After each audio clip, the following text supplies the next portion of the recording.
Happy Tuesday, everybody. Welcome to the Sean O'Connell Show on ESPN 700 at 92.1 FM. Going to have a little bit of fun today, jumping deeper into the football speculation game. Gordy Chiesa is going to join us in half an hour to talk about all the developments in the NBA. Chad Jensen to jump into some NFL. He's from Mile High Huddle. You've got some Broncos interest associated with us here at the home of the Utes. And then Brett Ciancia, who does a great job every year with his Pick Six previews. It is the most accurate season preview magazine out there. And Brett Ciancia is really, really good. He's also pretty high on Utah. So we'll talk with Brett coming up at 1:30. Should be a fun day here on the show. We're going to get into some numbers, some projections. Spent a lot of time yesterday talking about the possibility of, kind of breaking it up. Who gets the majority of the touches in the passing game? We'll eventually do this for the run game as well, but I wanted to stick with a little bit of what we were talking about yesterday because it gets really interesting when you start to dive in on the returning production, or lack thereof is probably the better way to say it. So I put a tweet out. Who will be Utah football's leading receiver in this coming season? All right. Now, the Twitter poll is always limiting because you can only put 4 options. I think that there's an opportunity for several guys to really make a big splash. I think that there's maybe an opportunity for a tight end potentially to kind of step up into the role that is traditionally occupied by a number one wide receiver. We've seen that with Utah football in the past. There's no super obvious candidate. There's no Dalton Kincaid returning. There's no Brant Keithy returning. There's not even a Cole Fotheringham or a Dallin Bentley. Dallin Bentley was criminally underrated for most of the season last year at the University of Utah. Those guys are not back. So your roster at the tight end spot, as we touched on a little bit yesterday, is not maybe on paper as confidence-inducing or confidence-inspiring as in some years past. But if you listen to the conversation we had with Sly yesterday, he made a really, really good point, and one that we should always remember. This time last year, very few people were singing the praises of John Henry Daly. Right? He'd been a BYU transfer. There'd been some kind of rumors around whether he was a little bit cantankerous and hard to coach down there at BYU. You had an injury that limited his production the previous season, his first season at the University of Utah, plus he was kind of buried behind guys that were a little bit more established, guys like Jonah Ellis. And it was a kind of a guessing game as to who was going to lead the charge in the pass rush. Now, some of you, I got to give credit. There were some of you on the text line, some of you on Twitter who said, absolutely, this John Henry Daly kid is going to be a breakout star this year. And we'll get to that conversation on the show, I promise. But Stevenson Sylvester joining us yesterday made the great point where he's just like, man, we weren't talking about John Henry Daly preseason the way that we ended up talking about him in the postseason. And unfortunately, the way you talked about him in the postseason was like, oh man, the what if he'd been able to finish out those final couple games. What if he didn't transfer to Michigan? There's a lot of what ifs. At the end of the day, the point well made is that there's somebody on this roster who is going to make themselves into a star or a borderline star that we are not giving credit to as of yet. You've heard some of the insiders mention the name like Bear Fisher. He's a freshman coming out of Queen Creek, Arizona. He's flashed a little bit. Will Monty, he's flashed a little bit. Oklahoma State transfer. Noah Benny Went up to Weber State. He was here at the University of Utah. Then he went up to Weber State and remade himself a little bit, and now he's back. These are all big body guys. They're all kind of the prototypical college tight end at this moment. But what does it actually look like when they're put into a passing scheme? Is one of these guys going to be this year's at least Dallin Bentley, who was the second leading receiver on the team last year for the University of Utah and tied for the most receiving touchdowns for the University of Utah last year?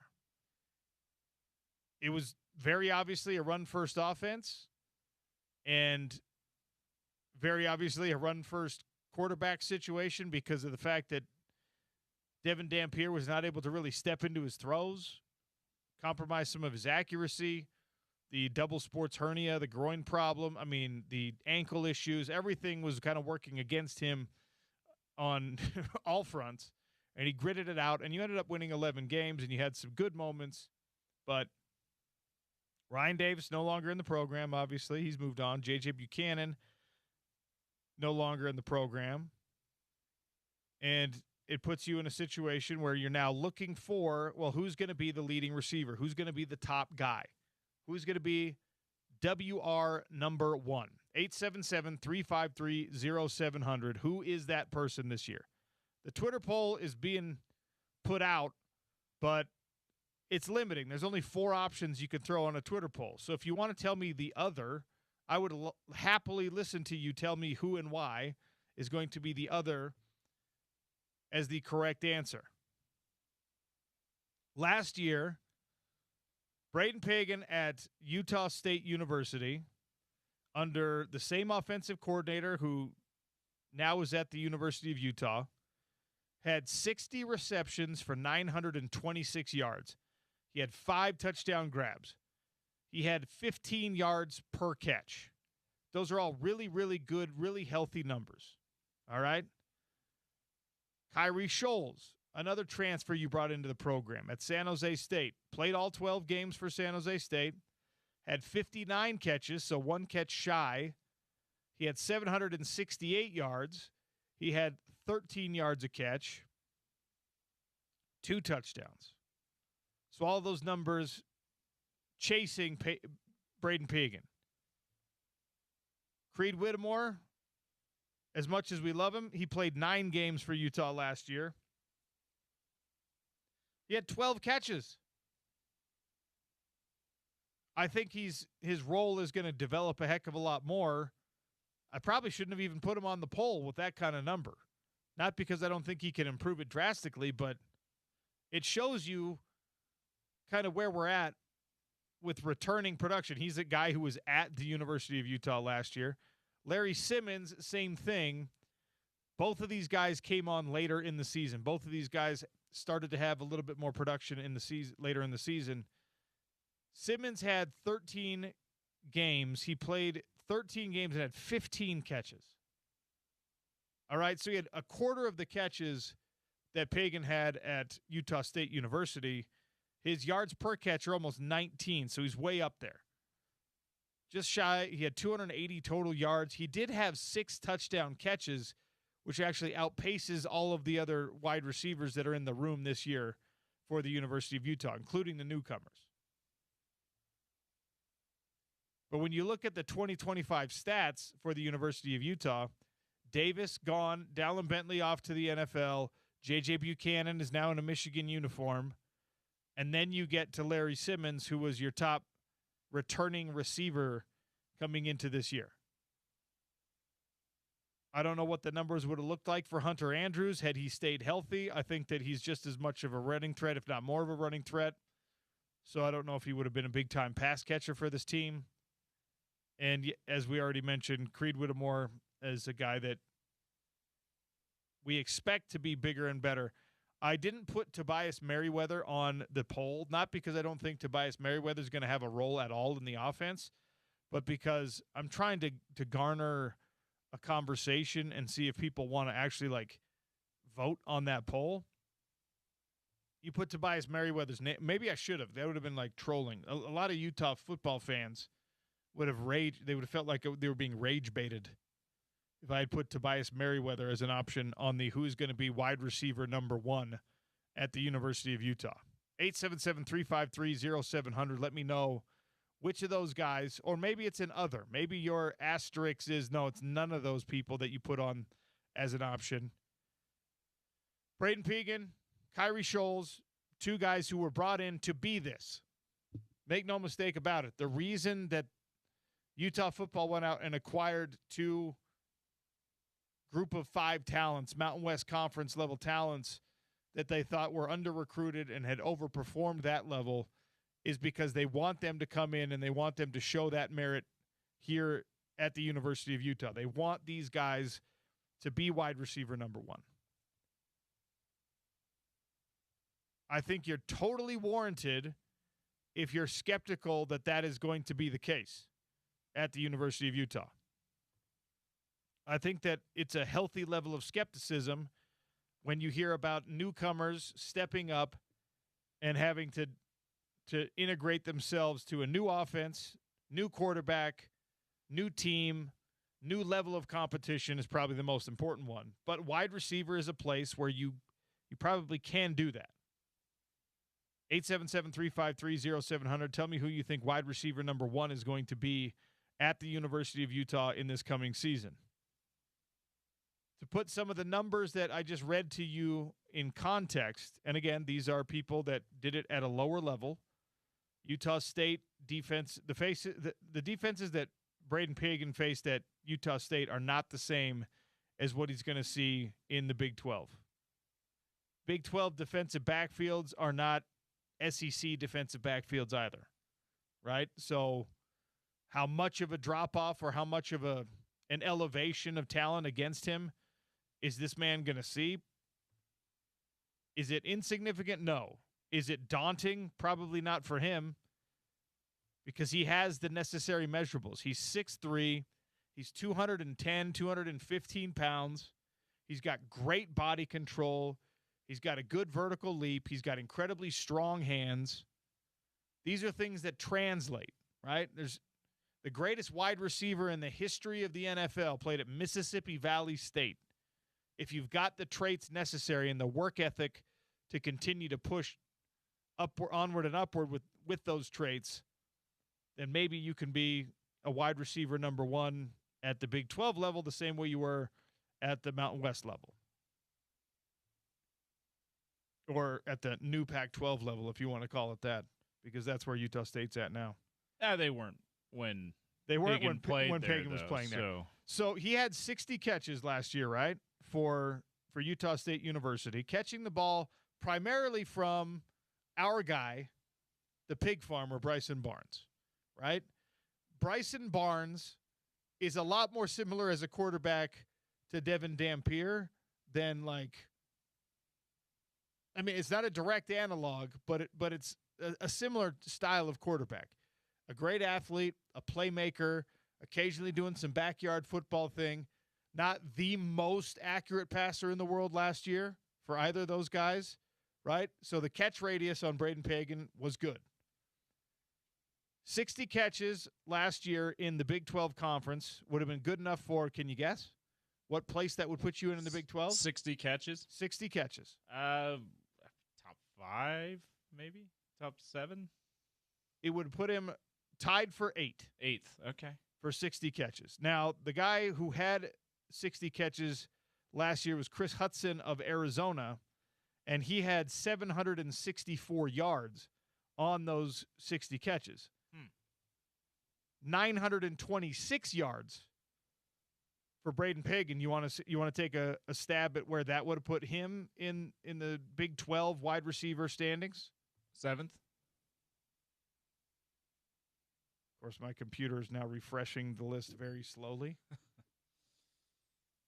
It would have put him at 4th. 4th, okay. So, again, while those numbers are against, I throw up the air quotes, inferior competition, I think this kind of stuff translates.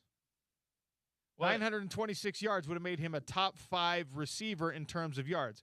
Last year, the Big 12 had one receiver go over 1,000 yards, and it was actually over almost 1,200 yards for Eric McAllister out of TCU. Wow. He had 72 catches for 1,190 yards, 16 and a half per catch. He also scored 10 touchdowns. Now, Utah State did a lot of the same thing that Utah did last year. You get close to the red zone, you get down in there in plus territory. You're going to try to run the ball in. You have a rushing quarterback, you have quality running backs, you have a couple of big tight ends that you can utilize in those types of situations. So Braden Pagan only had 5 touchdowns last year. I say only because I know that he would like to be a double-digit touchdown kind of guy.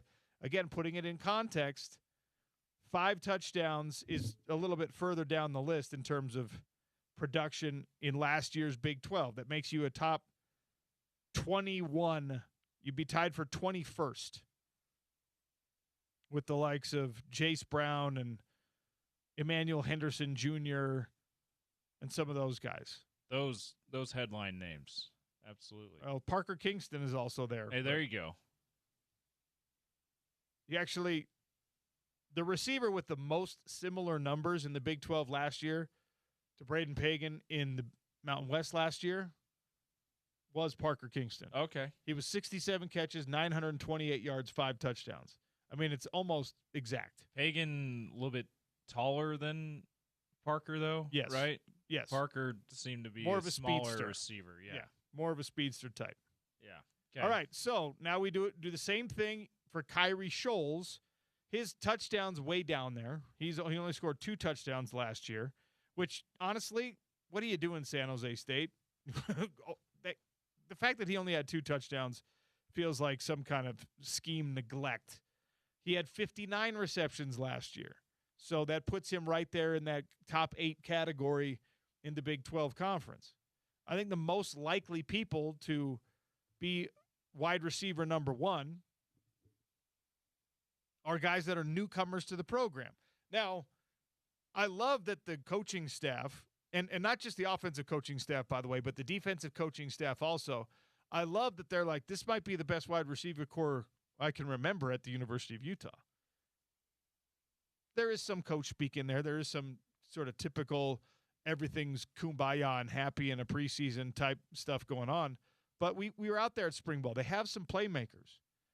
And a healthy Devin Dampier can deliver the ball a lot more reliably. And failing that, Bird Ficklin, he delivered some absolute dimes when we were watching. So I'm still, to be a realist, I'm still going to say, prove it to me, you guys that were productive at a lower level. I've said it many times. I will die on this hill. I would rather have this guy, the guy who overperformed at a lower level, than a guy who underperformed at the same or high level at his previous school, at his previous stop.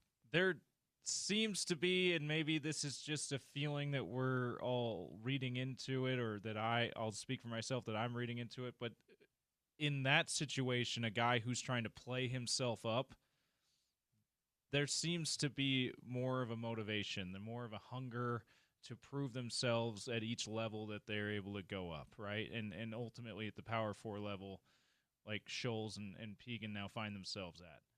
The guys who underachieve already at the Power 4 level, maybe in the Big 10 or SEC, a little bit higher power level than the Big 12 in most years, and then land in the Big 12 or ACC, those guys, maybe that hunger's not there because they were already at the top, right? And they're just like, well, let me just try to be at minimum something close to what I was expected to be, while these guys that are coming up from the Mountain West and other group of 5, group of 6 conferences are like, they still feel like they have to prove themselves once they get here. Maybe that's what it is. I don't know. My sincere hope is that the prove it bug got planted in Tobias Merriweather aggressively last year. Now, I don't know if he's got it. I don't, right?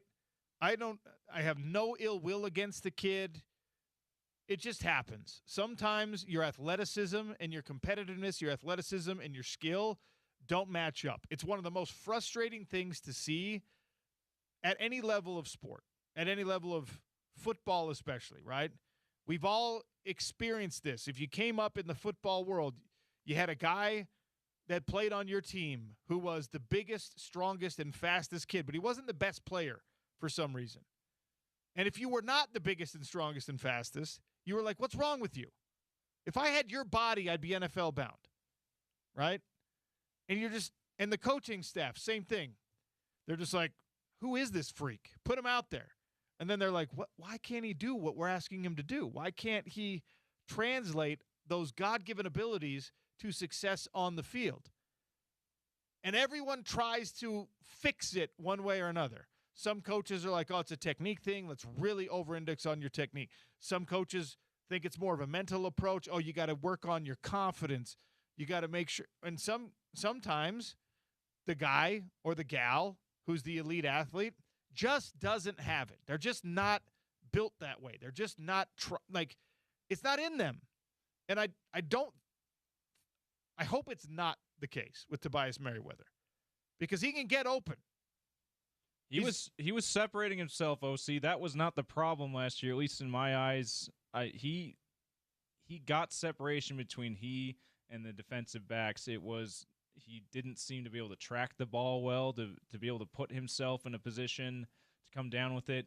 And that was especially important last year, as we talked about Devin playing hurt, a lot of various lower body injuries being one of the reasons why his balls were shorter. And so he needed receivers who could track the ball and after they got separation, come back to the ball a little bit or just put themselves in the position to come down with it. And for whatever reason, Tobias was just not good at that last year. And maybe he wasn't – I didn't pay much attention to him at Cal and Notre Dame, but I would guess that he probably wasn't very good at that at those places either, or he might have stayed at those places. In the 3 seasons he was at Notre Dame and Cal combined, he had a total of 26 receptions for 450 yards and 4 touchdowns. Look, just being on the field, getting something done, scoring a touchdown at that level of football, that's impressive as hell. Most people can't do it. Most people are not good enough to do that. Even guys who are in college football, it's hard to crack a lineup. It's hard to be a starter. It's hard to be somebody that a coaching staff and a quarterback trusts. I hope that Tobias Merriweather listened to this show last year. I was like, I'm going to go prove that old, fat, white idiot wrong. His dad was very active on social media last year, right? You guys got it wrong. Just watch. Yes, please prove us wrong. There's nothing that could make me happier than a guy getting his legs under him, figuring it out. Maybe he has special chemistry with a coach. Maybe Devin Dampier figured out something, how to get him out of his own head, whatever it is. Maybe Morgan Scalley is a better kind of coach. One thing that's really, really tough with a coach like Kyle Whittingham and his non-communicative style is when you start to lose his confidence, when you start to lose his trust, it puts you right in your head. Because what you get is him kind of giving you a side eye at practice, or oh my gosh, shake the head and walk away kind of thing because you suck. Or if you're lucky, he cares enough and he believes in your ability enough that he actually will yell at you for a brief second and then walk away. And then you're just in your head, just like, oh my gosh, I'm not going to hear anything from him for the next 4, 5, 6 weeks. What's he saying to my position coach? What's he saying to the quarterback coach? What's he saying to the coordinator? What's he saying to everybody else? Right? Morgan, I think, his coaching style, as what little we know of it so far, I think might be better for guys like this. He's gonna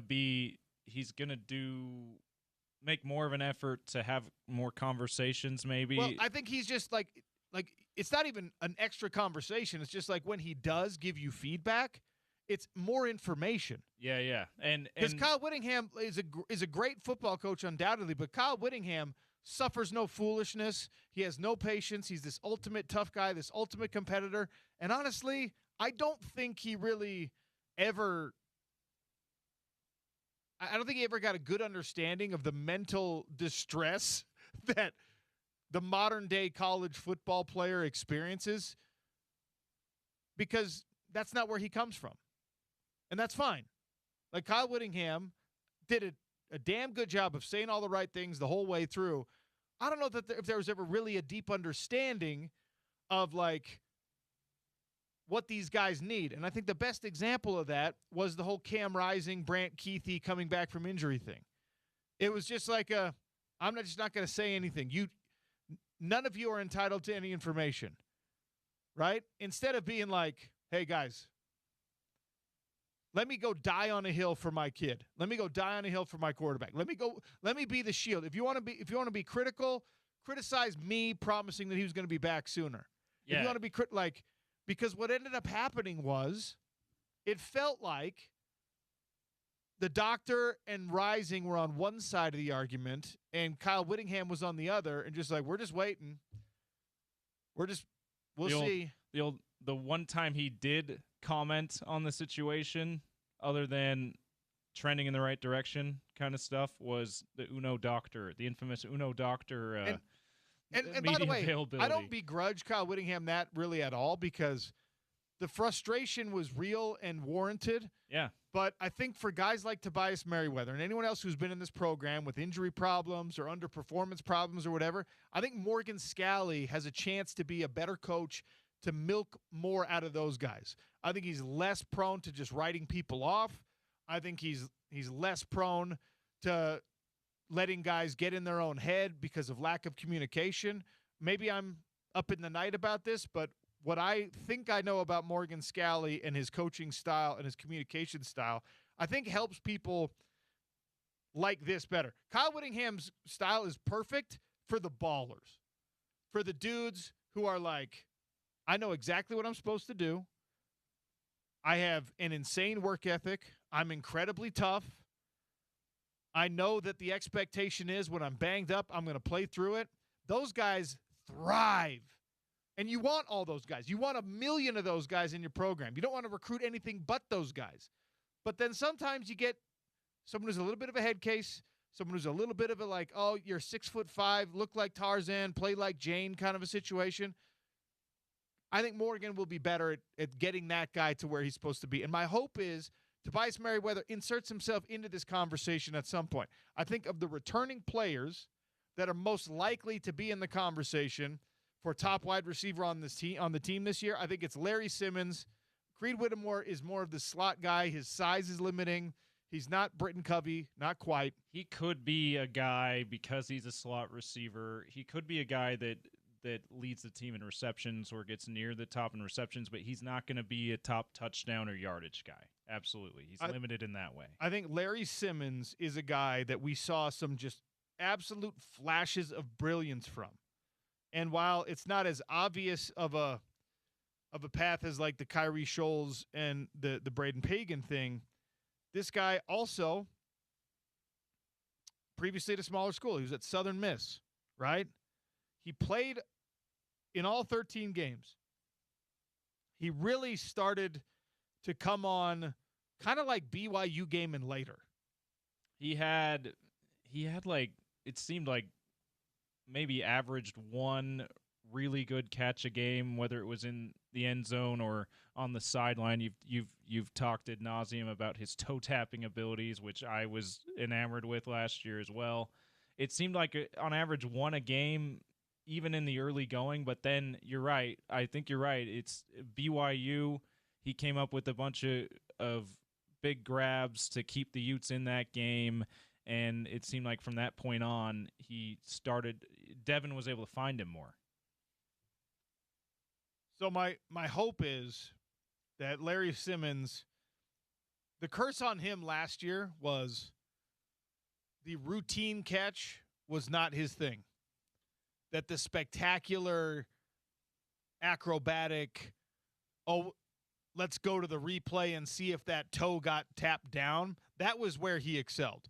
You need that. You need a guy who can make those catches, but you also need that guy to be like a routine 10-yard out, I'm going to catch this every single time. A routine, like, find the hole in the zone, little button hook, turn around, catch that ball, and the first guy there is the one who tackles you. Like, you need that guy who can just help you move the sticks without it having to be some like grandiose, insane catch. I love that he's got the dog in him, the competitor in him, that he's going to go get that ball in those crucial situations.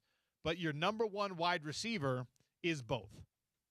Exactly. You can't be the best receiver on the team or the best two receivers on the team if you can't be trusted to be consistent in all situations, and that's the next step we need to see from Larry Simmons. I agree with you.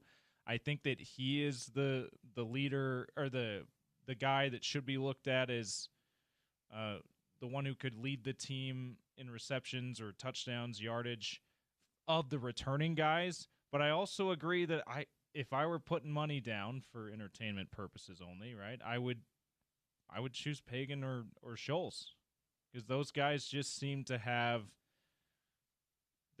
just make the most of their situation a little bit better than guys like Simmons and Whittemore, who are and certainly Tobias Merriweather, of those guys that are returning to the team from last year. So I think for a lot of people, it's I think it's Pagan or Scholes seems to be the reaction from most people. And if you're going to make me choose between the two, I'll say Pagan, because he's been more productive at the same level as Scholes. But Scholes, I would not be surprised at all if Scholes ends up being by far the best receiver on the team. Okay, that's interesting. I said that before I looked at the updated poll results, which we're not even an hour into this yet. Pagan is he's 58% of the votes right now. Simmons is actually 30%. Scholes is under 10% right now. So maybe my deduction of reaction on the text line is inaccurate. Maybe it's Pagan or Simmons for people.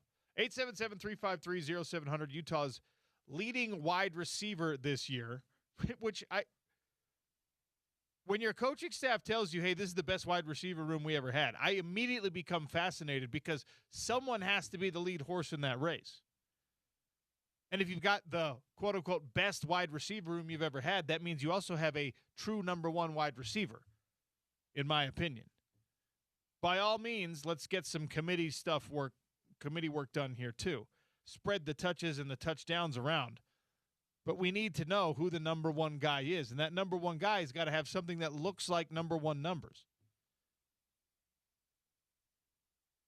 If you're lucky enough, we're lamenting at the end of the season because it's like, oh, man, our top receivers each had 780 yards. That's not that great.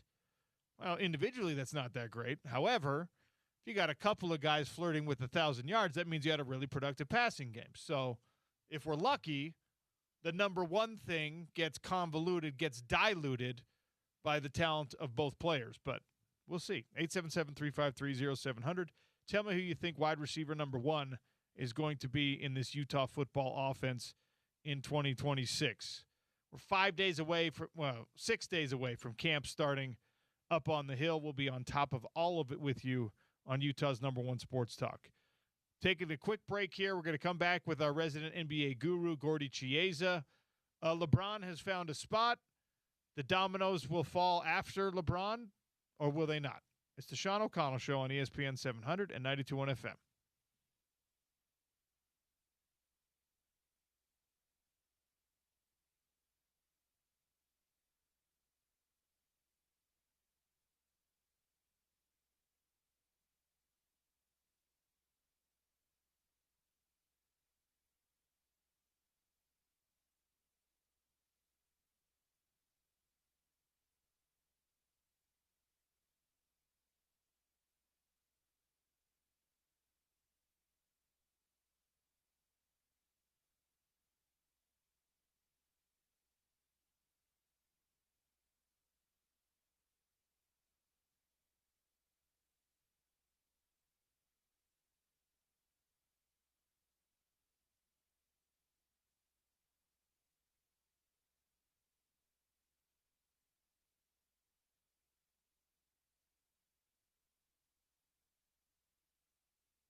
Well, welcome back to the Sean O'Connell Show. Welcome in Gordy Chiesa, our resident NBA guru, brought to you by Aladdin Industries. If you're looking for a skylight for your home, for your cabin, maybe for your motorhome, they could put one in there too.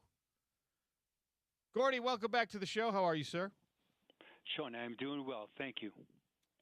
All right. The last time we talked, we were still wondering where LeBron was going to end up, and now we know he's in Philadelphia. Do you like the fit? Very much. Absolutely. It's a perfect fit for him right now at this point of his career. And for the 76ers, he gives them an unbelievable scoring option and also the ability to make his teammates better. So it makes a bunch of sense both financially. You know, for the 76ers, they're a proud franchise. The last time they won a championship was 1983, and the last time during the NBA Finals was 2001 with Allen Iverson. So it's been a long drought for an East Coast team that's a very proud organization. So LeBron, I was actually somewhat surprised that this is the direction that he took because, you know, in LA, he played with some really talented players that at times had injury issues and at times were not available. And I thought he might want to avoid associating himself with another player who, while incredibly talented, is not super reliable. And, of course, I'm referencing Joel Embiid here. You and I have talked about this before. It feels like maybe LeBron can get you over the hump, but not if Joel Embiid is out for 3/4 of the season or half the season again. And I wonder what you think about that, about him attaching himself to a roster that has been plagued by their best players being unavailable. Yeah, that's Joel Embiid. You mentioned earlier, a second ago, that last season he only played six times consecutive games, so he's injury prone. So with that said, there's a risk involved by LeBron. So he knows what his history as far as Embiid being hurt, and he's willing to take that risk. Now the flip side of it, the good part about it, is that Therese Maxey is very good. VJ Edgecombe is excellent. Jaylen Brown's an all-star. LeBron is once in a lifetime generational, and their bench is very good. Here's their bench, Sean. Anthony Simons off the bench, Kentavious Cole-Pope off the bench, Justin Edwards, Dean Wade, a young big guy from Knickerbockers that that signed with the 76ers, Ariel Haporti. So he'll be a backup center. Now they might go one more guy as far as trying to get a big just to help out Joel Embiid. So they're loaded at other positions. The question is, can LeBron get them over the hurdle?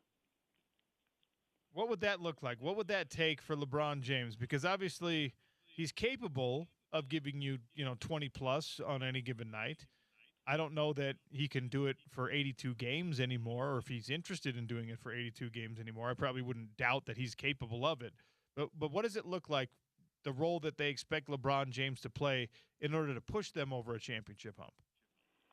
Well, it's playoff basketball. He's judged by the playoffs as far as his greatness, and he's always produced that.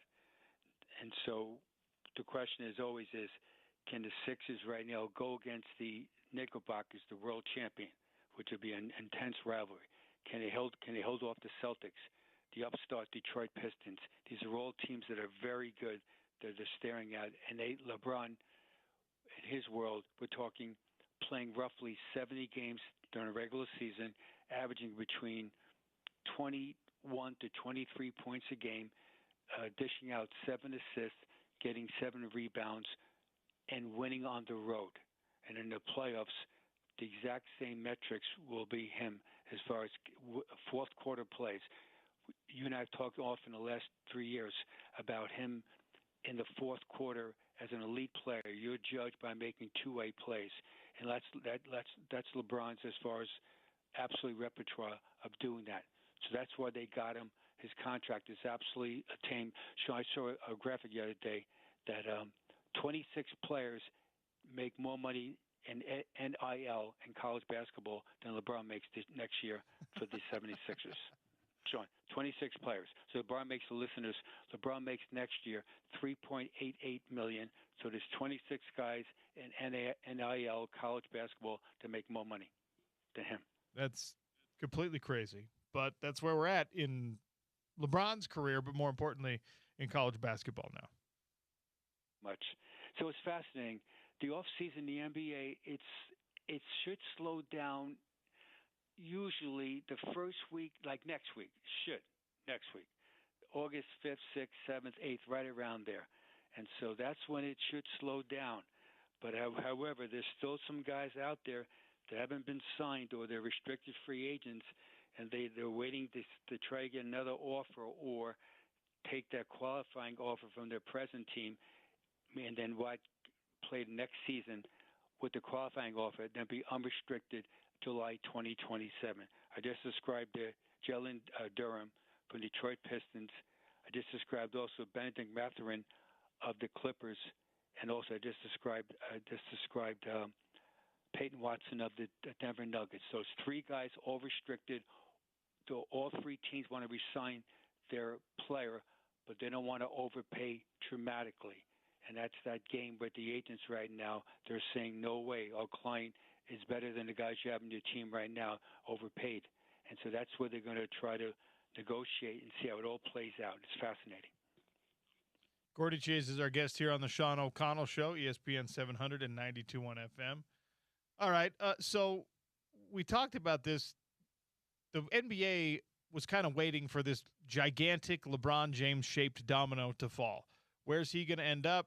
There were 4 or 5 teams that were in pursuit of LeBron James and hoping that they could fit him in. Now, because of everyone's knowledge that he wasn't going to demand a huge salary, it's not like you left a ton of money on the books and now you've got to fill that hole. But if you're the Warriors, if you're the Timberwolves, if you're the Heat, you're one of these other teams that were hoping to get LeBron, where do you go now?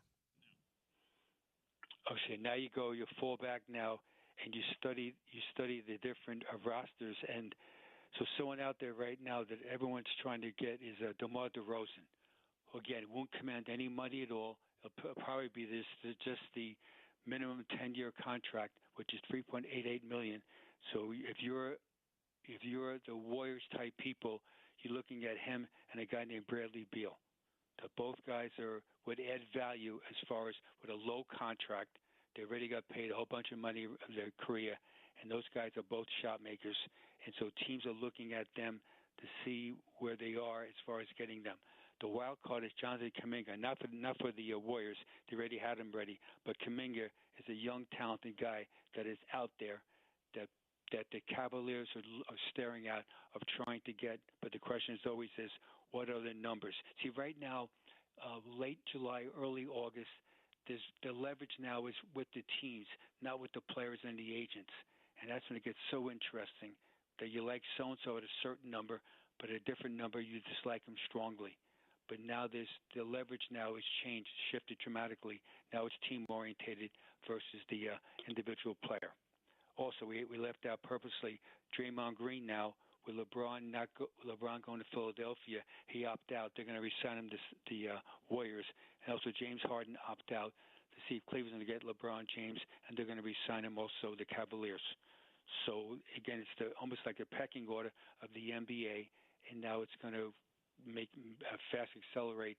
The guys now have less options as far as doing things.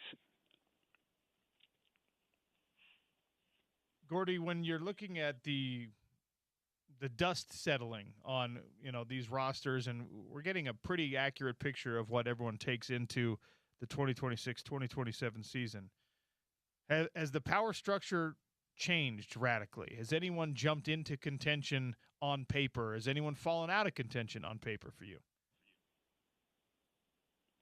Well, no one's jumped out as far as the top dogs are right there again, as always. The Spurs and the Thunder in the West, and in the East now, the 76ers are way up there also now with the Knicks and also the Celts and the Detroit Pistons and the really upstart Toronto Raptors, who are vastly underrated. Scotty Barnes is an all-star, is a major talent, all-around game, and they could be a surprise team. Also, Indiana, tremendous organization. Halliburton getting hurt, missed the whole season. Now they're back in play. And so those are the teams that are all going to think in the East. They think that they can regain either regain structure or add to it. and in the West, everyone else is trying to catch up to the Thunder and also the Spurs. The West is bunched up, and the Jazz are right there. Everybody's literally, you can make a discussion. They're all good teams, but not elite right now. So the question is always with the Nuggets, with the Clippers, with the Suns, with the Jazz, with the T-Wolves, with the Lakers. Everybody is really truly bunched up, and we'll see how it all plays out. It's going to be interesting. There's no more tanking anymore. That it's very hard to do that as far as the rules, and that now it's going to be really much more intense, the games. So to win 60 games would be very, very difficult. The winners probably be more like in a 57 to 58 range versus 62, 63, 64, which would make much more fun for the fans. Gordy, there's a bunch of hilarious videos out there, and people love to react when Nikola Jokic, he's happier when his horse is winning a race in Serbia than when he wins an NBA Finals, which is something that is just a hilarious dynamic of his career. But when players have these off the court passions, things that they're really, really into, like he is into his horses, what is the appropriate role for a team to take in that? Do you just stay out of it completely? Do you if you know this and the guy's on your roster and you're coaching him, are you having horse racing conversations with a guy at practice? What's the right way to either lean into this or avoid it? No, you lean into it. From an organization, that star player has a certain passion and also economic wherewithal to do these things. And as a person in the organization, whether it's management, ownership, or coaching staff, you talk to him about it because that's his other passion, and that you ask him really questions sincerely about it to help him. It's a lot of times, Sean, with different sports, people love auto racing. So that'd be a classic example of people Indy 500 type situations where they really enjoy it. Brad Daugherty, a former NBA All-Star player, was a great player in the NBA. He had a passion for Indy 500 and auto racing. He wore number 43, and he did that purposely. And that's for Richard Petty, who's a great car driver. And I remember the Cavalier people all the time talked to him about it, that he loved it. He wasn't a driver, but he actually was financially involved into it, and also he's a passion for it, and that's what you do. Like Carl Malone, for example, when I coached Carl, he had called somebody out of their interest. We asked him all the time about, his trucking industry, etc., all the different things that Carl did in the off season to really enhance himself and also take his mind off sometimes basketball. Sometimes you're so driven by a situation that you're overwhelmed that you need some other slight outlets to occupy some of your time, that when you go back to the main thing you always do, there's truly a break in it in a good way, and then you go back to much more passion all the time. It's that fine line, invisible. It's based on your personality, certainly also too. Gordy, what's your list today? My list today, right on cue, about Nikola Jokic and other people, the 15 greatest all-around players of all time. So, Sean, I'm looking forward to people harassing you, Sean, either via text or on the street about this list right now. The 15 greatest all-around NBA players of all time. You could have 50 guys in this list. I counted to 15. Here's the quick criteria. 1, scoring. 2, passing. 3, defending, including shot blocking. 4, rebounding. 5, end-of-game, clutch two-way plays. And think about it, end-of-game, clutch two-way plays. Number 15, Oscar Robertson, 1 championship. 14th greatest player of all time, Kevin Durant, with 2 championships. 13th greatest player, Shaquille O'Neal, 4 championships. Number 12 all time, Akeem Olajuwon, 2 championships. Number 11 all time, Nikola Jokic, 1 championship. Number 10 all time, Steph Curry, 4 championships. Number 9 all time, Larry Bird, 3 championships. Number 8 all time, Tim Duncan, 5 championships. The 7th greatest player of all time, Bill Russell, 11 championships in 13 years.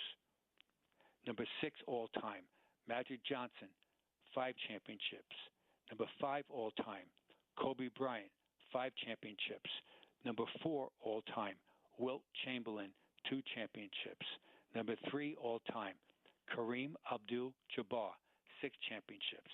The second greatest player of all time, LeBron James, now the 76ers with 4 championships. And the greatest player of all time, NBA basketball history, Michael Jordan, with 6 championships. Quickly, Bill Russell, again, people don't really see him because he passed away a few years ago and he retired such a long time ago. But I'll read to you Bill Russell's statistics just quickly so to really realize how great he was. Bill Russell, 5-time league MVP, 10-0 in Game 7s in history of basketball, the greatest all time. He averaged 15.1 points per game and 22.5 rebounds average for his career. And in block shots, nobody knows because they didn't keep block shots until 1973-74 season. So just guesstimating, he'd have probably per game blocks, like 4 per game. Wemby has like 3 right now. One time Mark Eaton blocked 5.3 shots per in his season. So Bill Russell would have like 4 blocks per game. That's how great he was. But the list is unbelievable because you could add 25 other guys and have the same debate, though. Thus, Sean, that's my list of today. Gordy, you're the man. Always appreciate your time, sir. Thank you. Thanks, Sean. Peace out. Bye now. Wonderful stuff, as always, from Gordy Chiesa. LeBron has found a new home, and we can move on about our lives as NBA fans. All right, we have a special treat for all of you BYU fans out there, or all of you fans of Utah who like to hate on everything that happens with BYU. You will not believe who's going to be the analyst on one of the BYU football games this fall. I'll tell you who it is next. It's the Sean O'Connell Show on ESPN 700 and 92.1 FM.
Oh, congratulations, CBS Sports. Congratulations, BYU fans. You've got one of the least interesting, least charismatic individuals calling a game for you next year. It's not BYU's fault at all. BYU's radio broadcast, they do a fine job, right?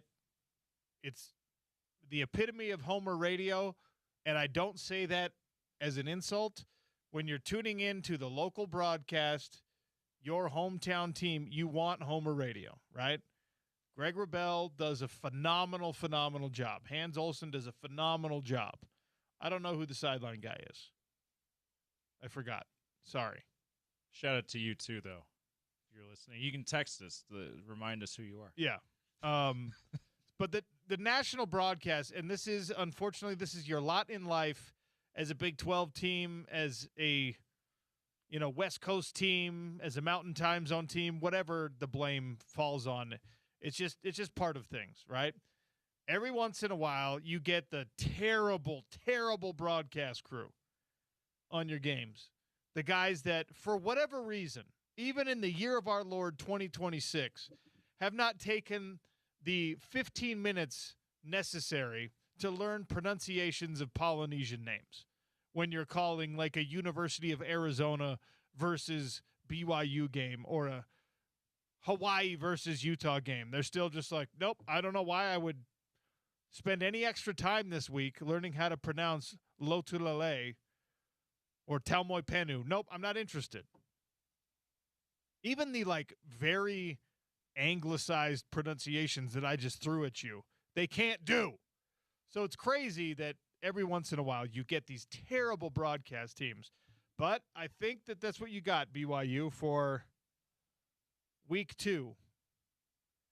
Brian Kelly, the former Notre Dame and LSU head coach, has been hired by CBS to be a booth analyst and a studio show analyst for this upcoming football season. He'll be on Inside College Football on Tuesdays, and he will be doing games, including a Week 0 game, Jacksonville State, North Dakota State. That is in Fargo, North Dakota. I like that they're making him cut his teeth on that one.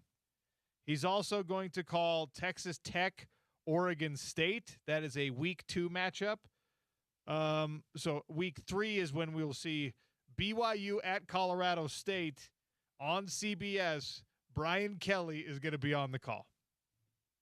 This CBS or CBS Sports Network? This is on CBS Sports. CBS Sports Net. Okay. So yes. Well, the CBS Sports Network Tuesday show Inside College Football. I imagine, I don't know.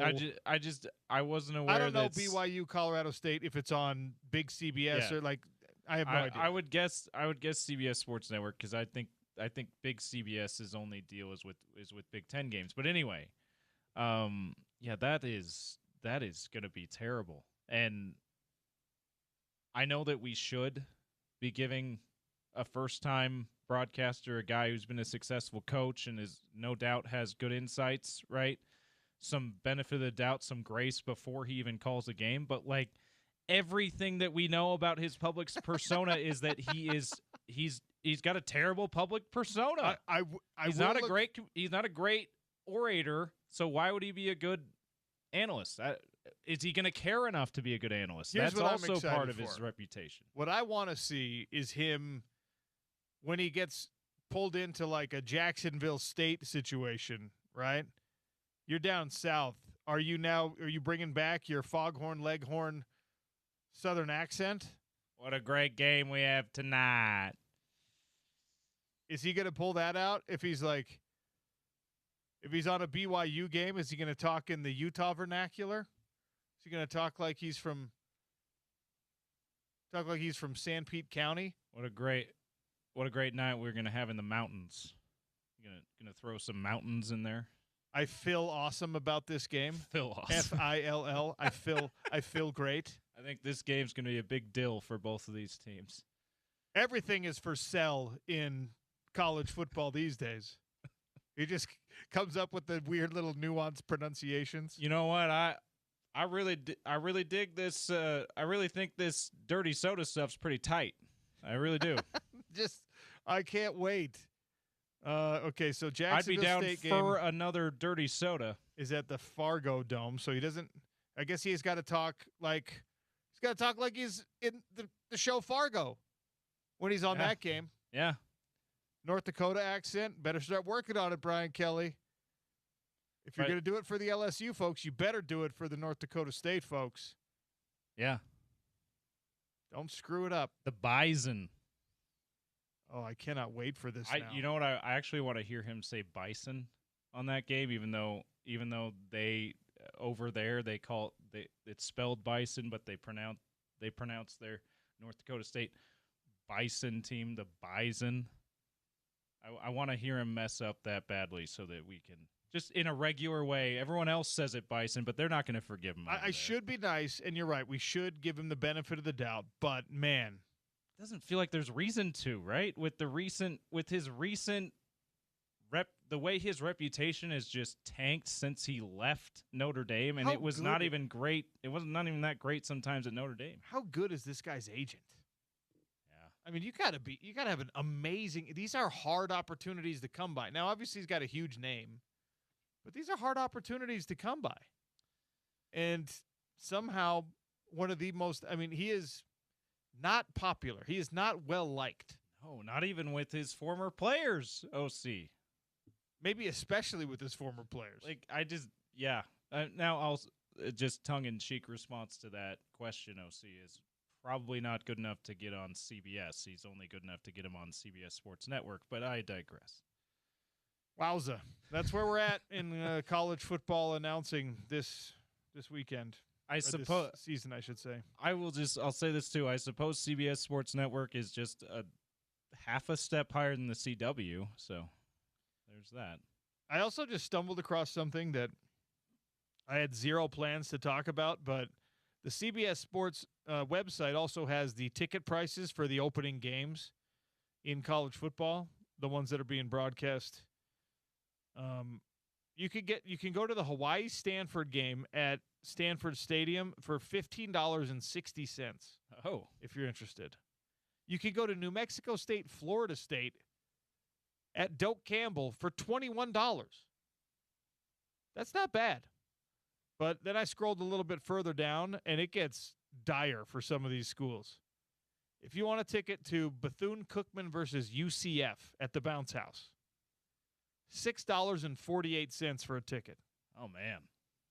If you want to go to UAB versus Illinois, which will be on the Big Ten Network, that is a 9 p.m. kickoff, $3.67 to go to that game. I imagine that's in Champaign, too, yes. Right? That's at Illinois. Yes. If you want to go to Indiana State versus Purdue on Friday, September 4th, it's going to cost you $4.80. Sycamores, baby. I didn't know they had a football team. I didn't either. Must be new. I think they're 1AA. Yeah. We don't call it that anymore, but I just did. FCS. FCS. If you can get into a college football game, you can't even get like the general admission out on the grass at a Bees game for $3.50. Let's go.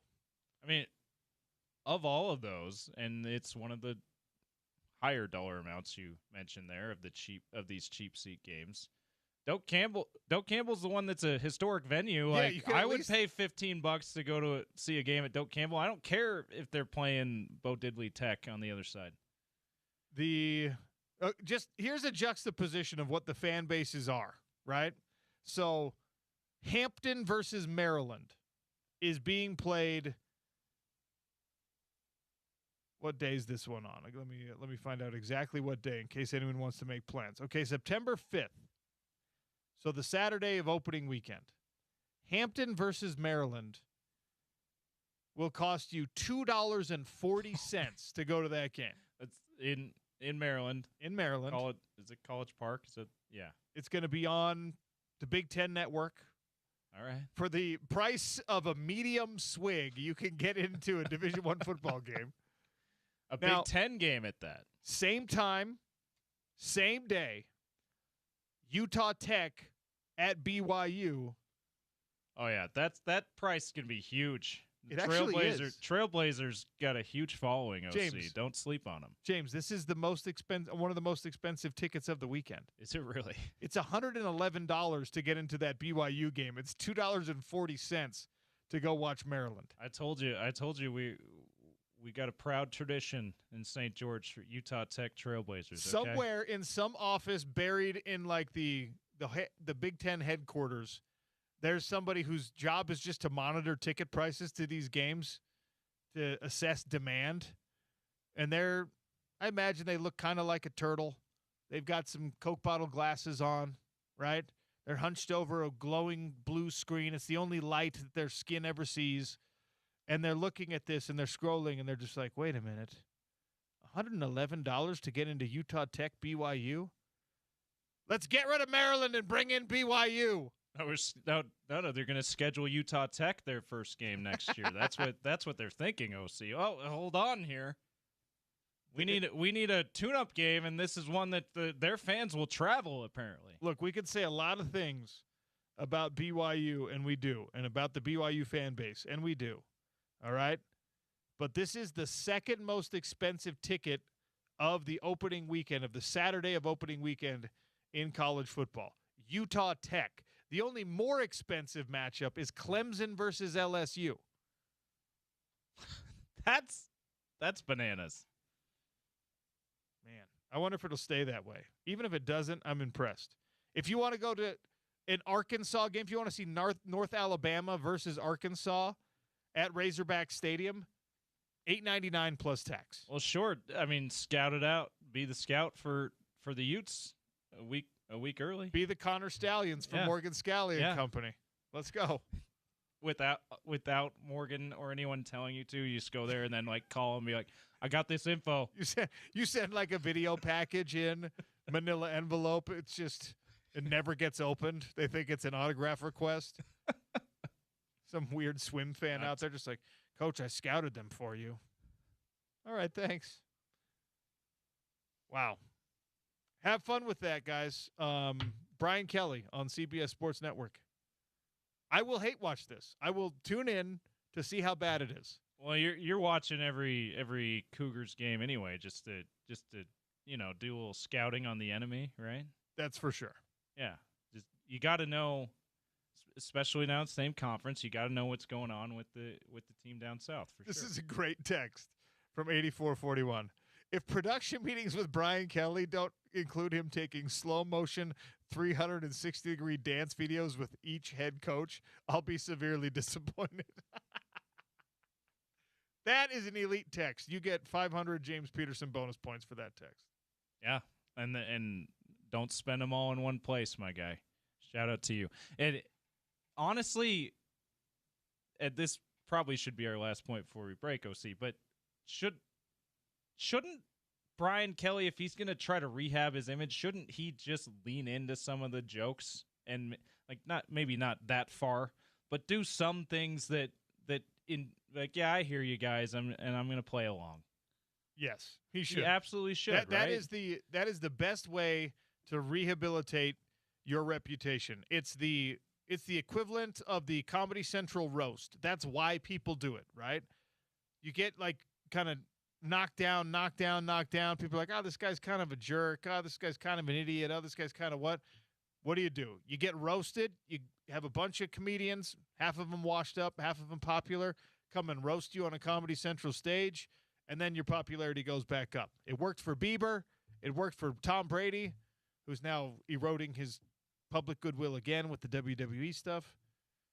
Turns out Tom Brady, excellent quarterback, kind of an idiot with everything else. Isn't that weird? All right, we're way overdue for a break. It's the Sean O'Connell Show on ESPN 700, 92.1 FM.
877-353-0700. Tell me who you think Utah's number one wide receiver is going to be in this coming season. I put a poll out there on the tweet machine.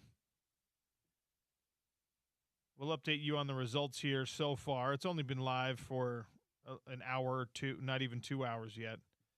So far, 61% of the votes say that Braden Pagan will be the number one wide receiver, their leading receiver for Utah.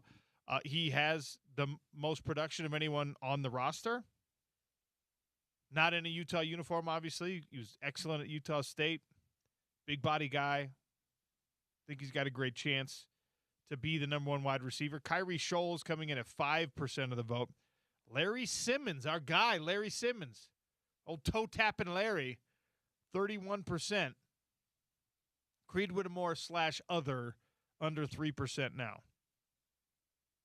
And again, it's unfair to reduce it to these four guys. I think that there's certain tight ends that will want to be at least in the discussion. Utah has had, Dalton Kincaid was the leading wide receiver for the team. Dallin Bentley last year was the second leading wide receiver for the team. They've had guys step up from that position, and obviously positionally now in college football, there are a lot of teams that lean very, very heavily on the tight end. But a lot of what we've heard this offseason has been, man, this wide receiving core is really, truly excellent for the University of Utah. This group is better than we're used to, is better than we've had. And the hope is that is 100% true. You got to wait to see how it plays out. If you were able to translate Braden Pagan's numbers from last year at Utah State directly over to the Big 12, which is debatable by itself, of course, because inferior defensive competition. We don't know how Devin Dampier will stack up against Bryson Barnes when it comes to, his relative accuracy, that kind of thing. But it would have been a top 8 wide receiver performance from Braden Pagan in the conference last year, if the numbers translated directly. Actually, I don't remember the last time Utah had a top 8 wide receiver in their conference. You'd have to go back to when? The Pac-12 days? Was it Darren Carrington? Let's find out, shall we? Receiving, it didn't happen for anyone in the first year in the Big 12. Let's see, in 2023, Devon Vele was 17th in the Pac-12. Dalton Kincaid, it is Dalton Kincaid. Yeah, Dalton had over 900 yards, right? Or was he had just under. He had 890 yards. Dalton Kincaid had 70 catches for 890 yards. He was the 7th best wide receiver in the Pac-12 that year. That, by the way, 2022, listen to the insane year of receivers in 2022 in the Pac-12 conference. Rome Odunze at Washington had 75 catches for 1,145 yards and 7 touchdowns. At Arizona that year, Dorian Singer, who eventually finished his career at the University of Utah, had 1,100 yards receiving, 6 touchdowns. Jacob Cowing was at Arizona. He also had over 1,000 yards. This was Noah Fafita's incredible year. He had 1,034 yards. Jalen McMillan at Washington, also almost 1,100 yards. USC had Jordan Addison. Utah had Dalton Kincaid. I mean, what a year. UCLA had Jake Bobo. Tetairoa McMillan was on that Arizona roster and was their 3rd leading receiver.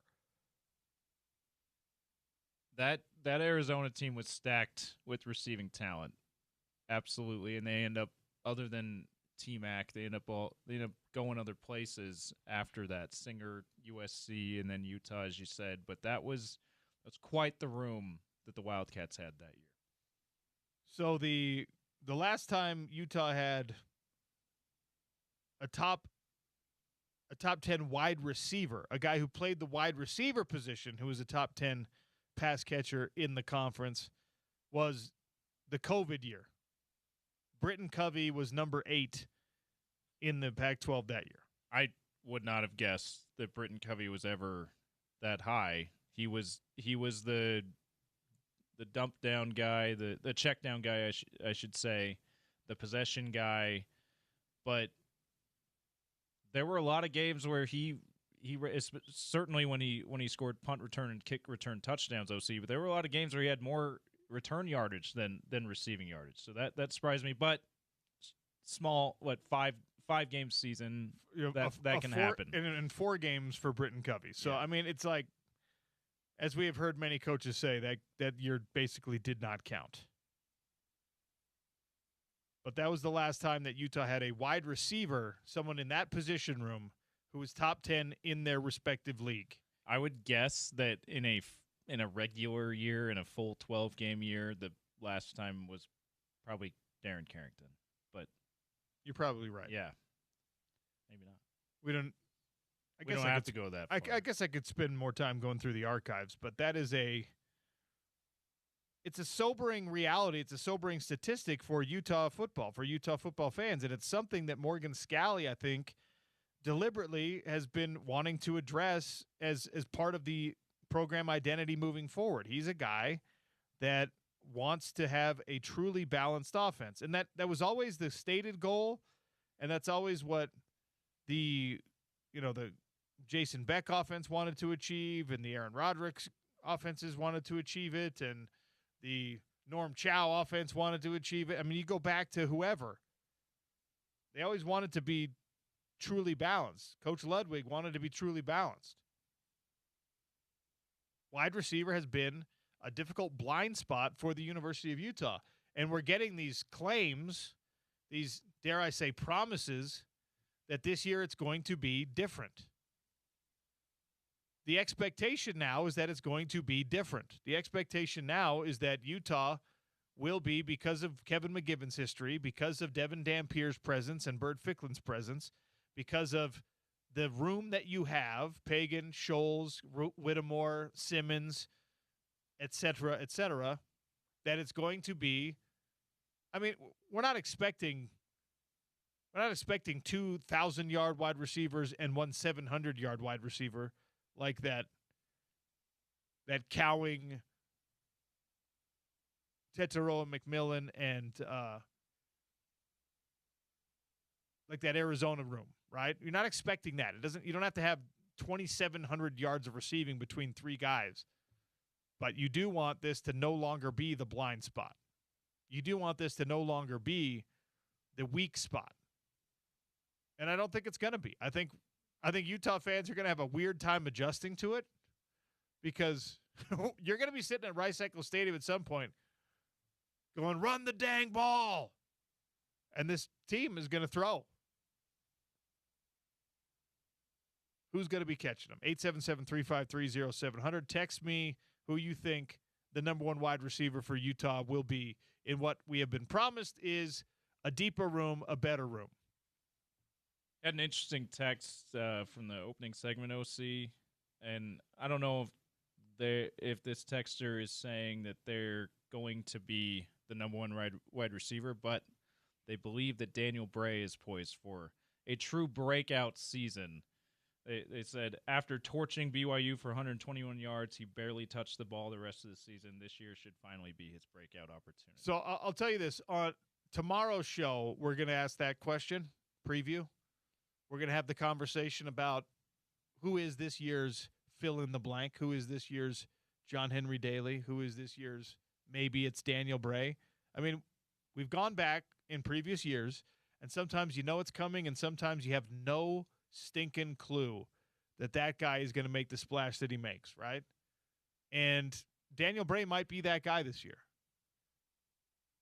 He has one of those things that, in basketball, it's being a 7-footer. In football, that speed is redunculous, and it can change everything for a team. Speed kills, right? That's the old saying.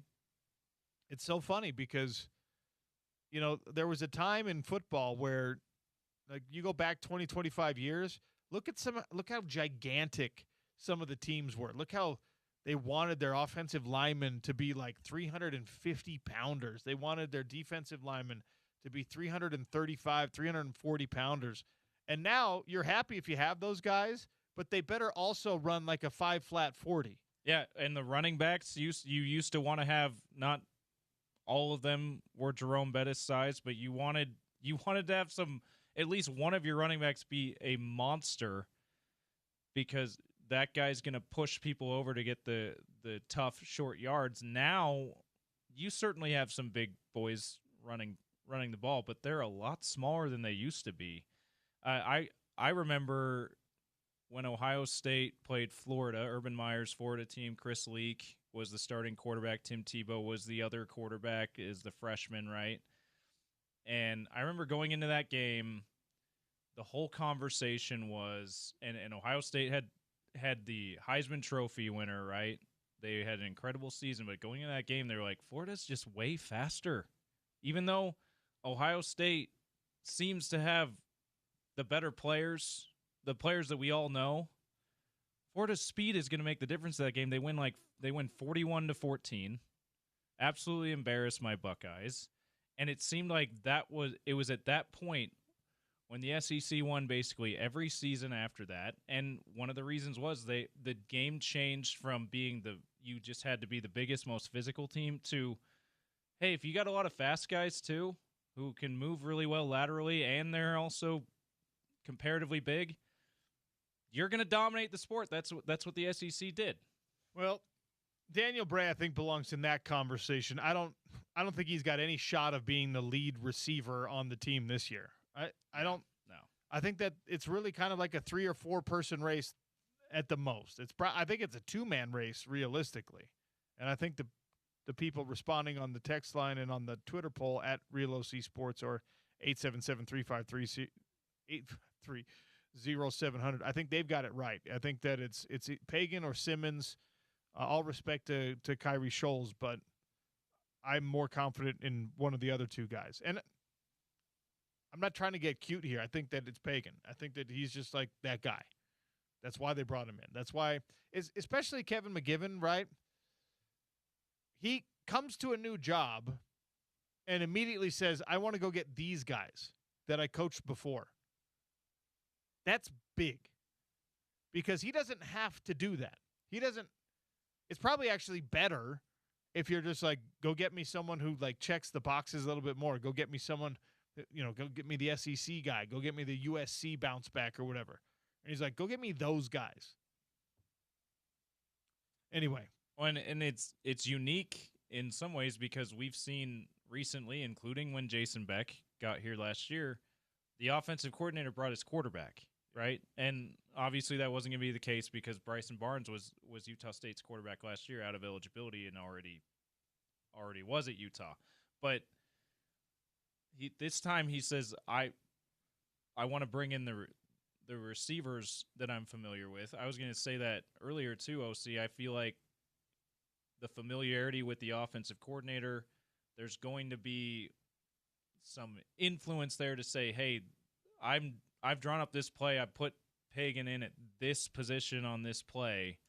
I put Scholes in at this position on this play because I know that they can be the guy to be your first progression here.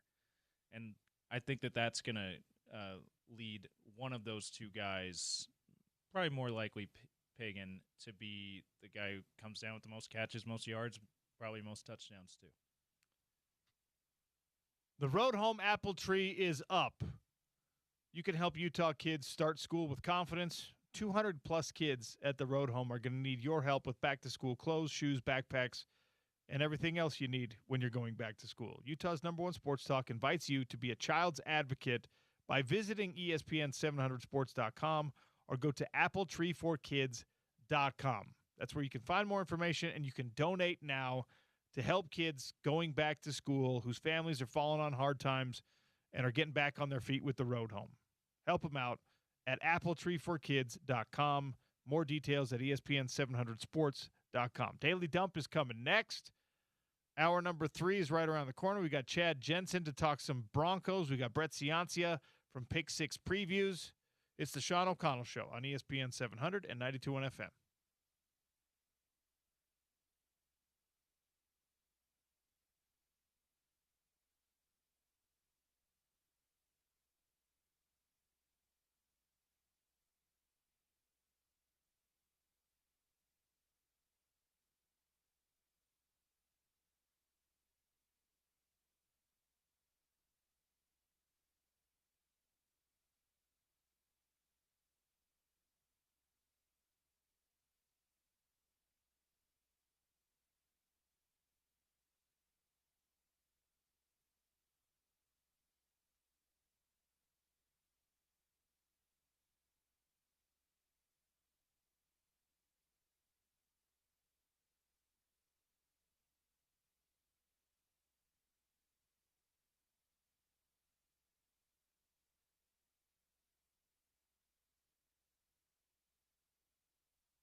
Welcome to the Daily Dump on the Sean O'Connell Show.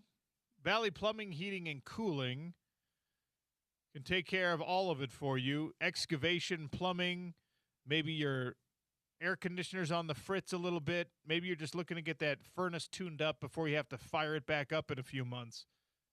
Look for the truck with the duck and tell them OC sent you. Valley Plumbing HVAC if you want to make an appointment online. One of the worst things that can happen to you in sports is being level set. I mean, it happens everywhere in life, but when you get checked, you have this expectation, right? Oh, man, look what I just did. I just played a round of golf, and I just smashed it. It was amazing. And then you go play with someone who's just way better, and you're like, oh, I'm actually terrible at this.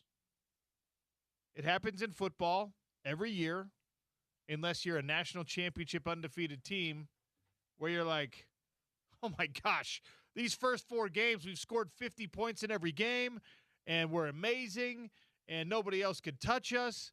And then things roll in, different team, better team, elite competition, whatever, and you're like, oh, crap, we fumbled 6 times in that game. In the combat sports world, in MMA, getting level checked is one of the most brutal experiences you can have, right? You fight your way up through the local ranks, and then you get like a regional gig, or you get called up to one of the major promotions, and you're the king of your own little world, right? And then you go and you take on someone who's the king of a bigger world, a better world, and that person knocks you out. And you're like, oh, I guess I'm not as good as I thought I was. In boxing, in kickboxing, and MMA, you actually want your level check to happen when you're at the gym, not when you're in competition. But getting level checked sucks, right? And the Big 12 has now been repeatedly level checked on the jersey patch thing. The Big 12 conference, they rolled out early. Like, this is enough reason for me to not ever have the Big 12 go first on media days ever again. I know that that's a strategic thing, and they like to be first to market, etc. It screwed you over on the jersey patch thing. Do not text in and tell me, well, the jersey patch for the Big 12, the Monster Energy thing, doesn't stop you from getting another jersey patch deal. I know it doesn't. And I know that it's never realistic to think that whatever comes in for you or your conference in the Big 12 is going to be on the same level as like Ohio State level teams, USC level teams, Notre Dame level teams. Ohio State and Ohio State and Notre Dame both announced jersey patch deals. They're going to pay double-digit millions. They're going to pay, according to multiple reports, up to $18 million per year for Ohio State, up to $20 million per year for Notre Dame. Ohio State is with Chase Bank. Notre Dame was with SoFi. And look, those are heritage blue blood brands. Utah's never going to get that. BYU did a good job with Entrada. I don't have a real number on that. I'm told it's around $5 million a year. Okay? That's nice. $5 million's good. Here's the thing. You have undermined the ability of everyone in your conference to negotiate for even half of what Ohio State is getting, even half of what Notre Dame is getting, when you have sold the season for $20 million total. I'm sorry, Brett Yormark and Big 12. I know I'm supposed to be a good soldier and go with the company line here. One of the most embarrassing mistakes that we have ever seen a conference make is that Monster Energy jersey patch deal where everyone gets slightly over $1 million in the conference. Notre Dame's deal for just Notre Dame is more lucrative than the entire jersey deal for the entire Big 12 conference. Now, there's plenty of people who are going to listen to this and say, well, yeah, that actually makes sense because Notre Dame as a college football brand is bigger than the Big 12, is better than the Big 12. The sum of all the Big 12's parts do not add up to Notre Dame football. I'll listen to that argument. Sure. But good golly. I want Big 12 Media Days to be August 1st next year. Don't do it at the beginning of July. Don't be the first one that goes out, hey, guys, guess what? We figured out something. AI partnership, robot referees, and everyone else just gets to laugh at your stupid decisions the rest of the way through the summer.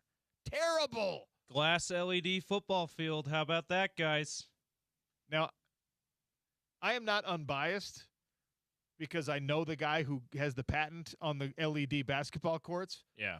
I think it's awesome. I don't know if you can use it for the most meaningful games of the season in a conference tournament. I would like to see it used for regular season games, maybe. I'd like to see it used for other showcases. NBA All-Star Weekend is a perfect spot for something like that. And honestly, give me crazy graphics on a football field too, as long as it's not conference championship game. Make it the preseason games. Make it the non-conference games. Whatever. I don't know. Yeah. But good golly. You really screwed this one up, Big 12. UNLV went out there and got $3 million for their jersey patch. UNLV. And I know, don't text it to me. I know you can go and get extra on top of the Monster Energy deal. But if you are a company, right? Some of you out there are entrepreneurs. If you're a company and somebody pays for real estate, advertising, a billboard on the freeway, somebody pays $1 million for that billboard on the freeway, are you going to pay $10 million for the next one? The next billboard? I'm driving down, right? And it's what's that real estate? Homie? They always have 3 billboards in a row. Yeah. So you got to read the 3 of them. They're not going, I'll pay $1 million for the first one and $10 million for the second one. Or if you're the competitor, if you're Coldwell Banker, and you're like, well, homie paid $1 million for that. I'm going to pay $10 million for the next one on the way down I-15. That's what you did. You level-checked yourself, and you got even more level-checked by Ohio State, Notre Dame. And that's okay. I'm fine if you get level-checked by those teams. By UNLV, that's embarrassing for you. Well, also, even though individually Ohio State and Notre Dame are bigger brands than the Big 12 in total, it's still just one school's worth of teams. You're talking about 16 times that. Your deal should be more lucrative than even the biggest brands. One school deal, it just needs to be.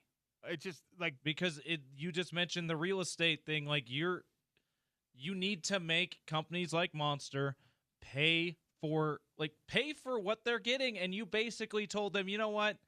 In comparison to some of these other things, some of these other schools, we're giving it away for free. You know what's crazy? That's a problem. I looked at the articles reporting this.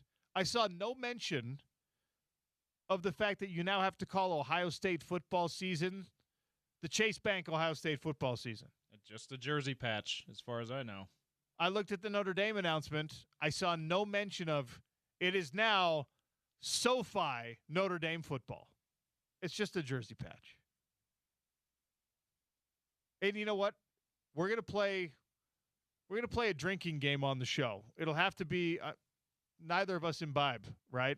So it'll have to be like the milk challenge, where every time Brett Yormark speaks publicly and calls it the Monster Energy Big 12 football season, you got to chug like a school-sized carton of chocolate milk or something. Why don't we just get on board and pick and it's got to be like the worst flavor of Monster Energy though to make it a tough thing for us to do. We've got to take a. You got to shotgun a can of Monster Energy every time he says the Big 12.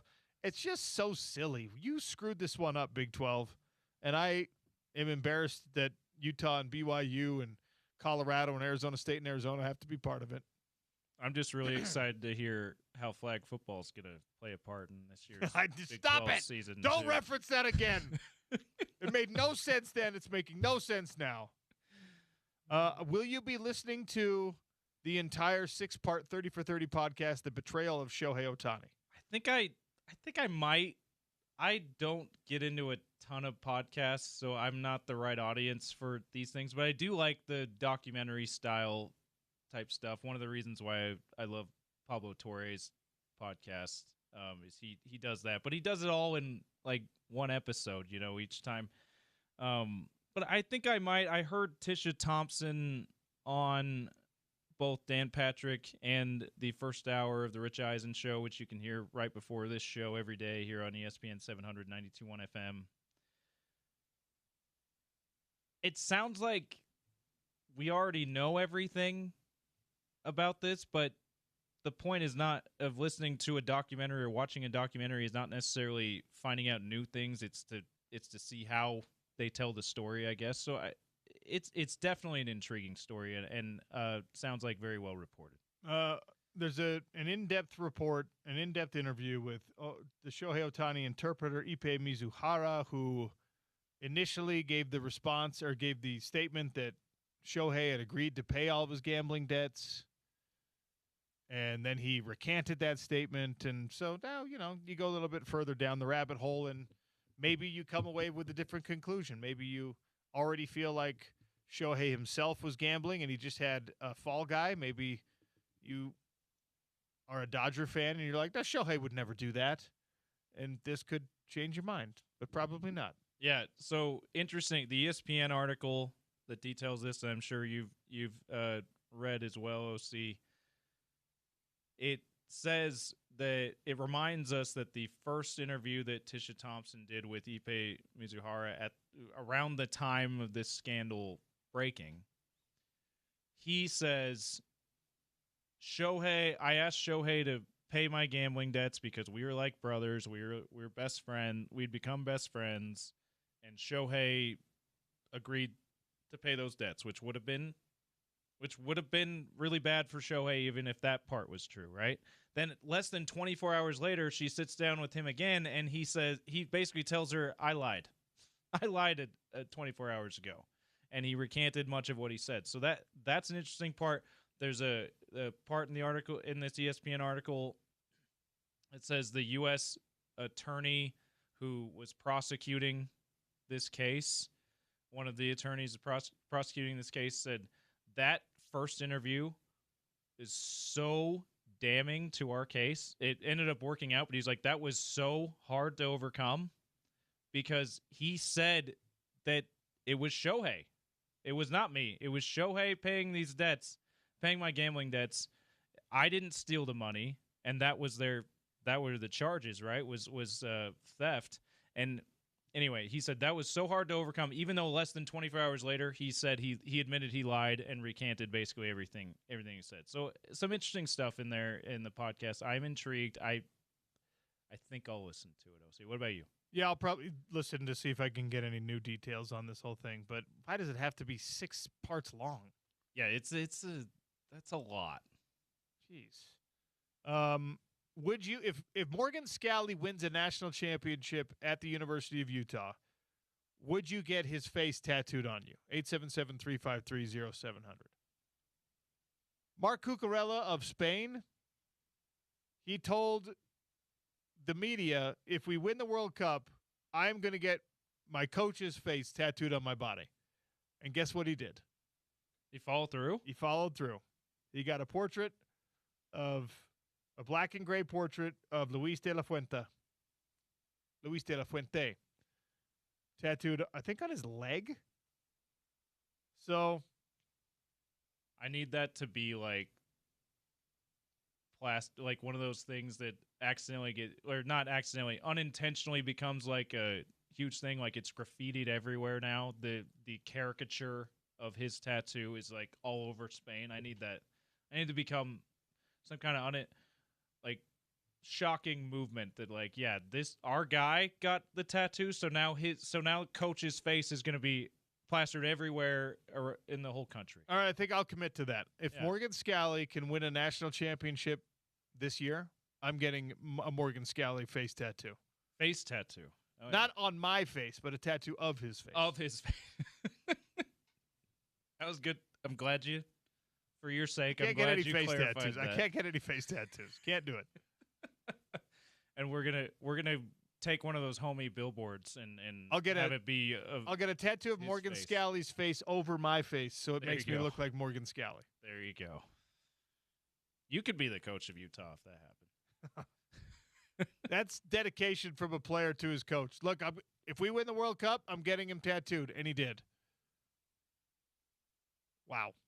That's your Daily Dump, brought to you by our friends at Valley Plumbing, Heating, and Cooling. Valley Plumbing HVAC online. Look for the truck with the duck. Tell them OC sent you. All right, the Big Ten media days are going on right now. They still do a preseason media poll in the Big Ten. I know. But we are going to talk about it briefly next. It's the Sean O'Connell Show on ESPN 700 and 92.1 FM.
All right, I know that we're all moving on.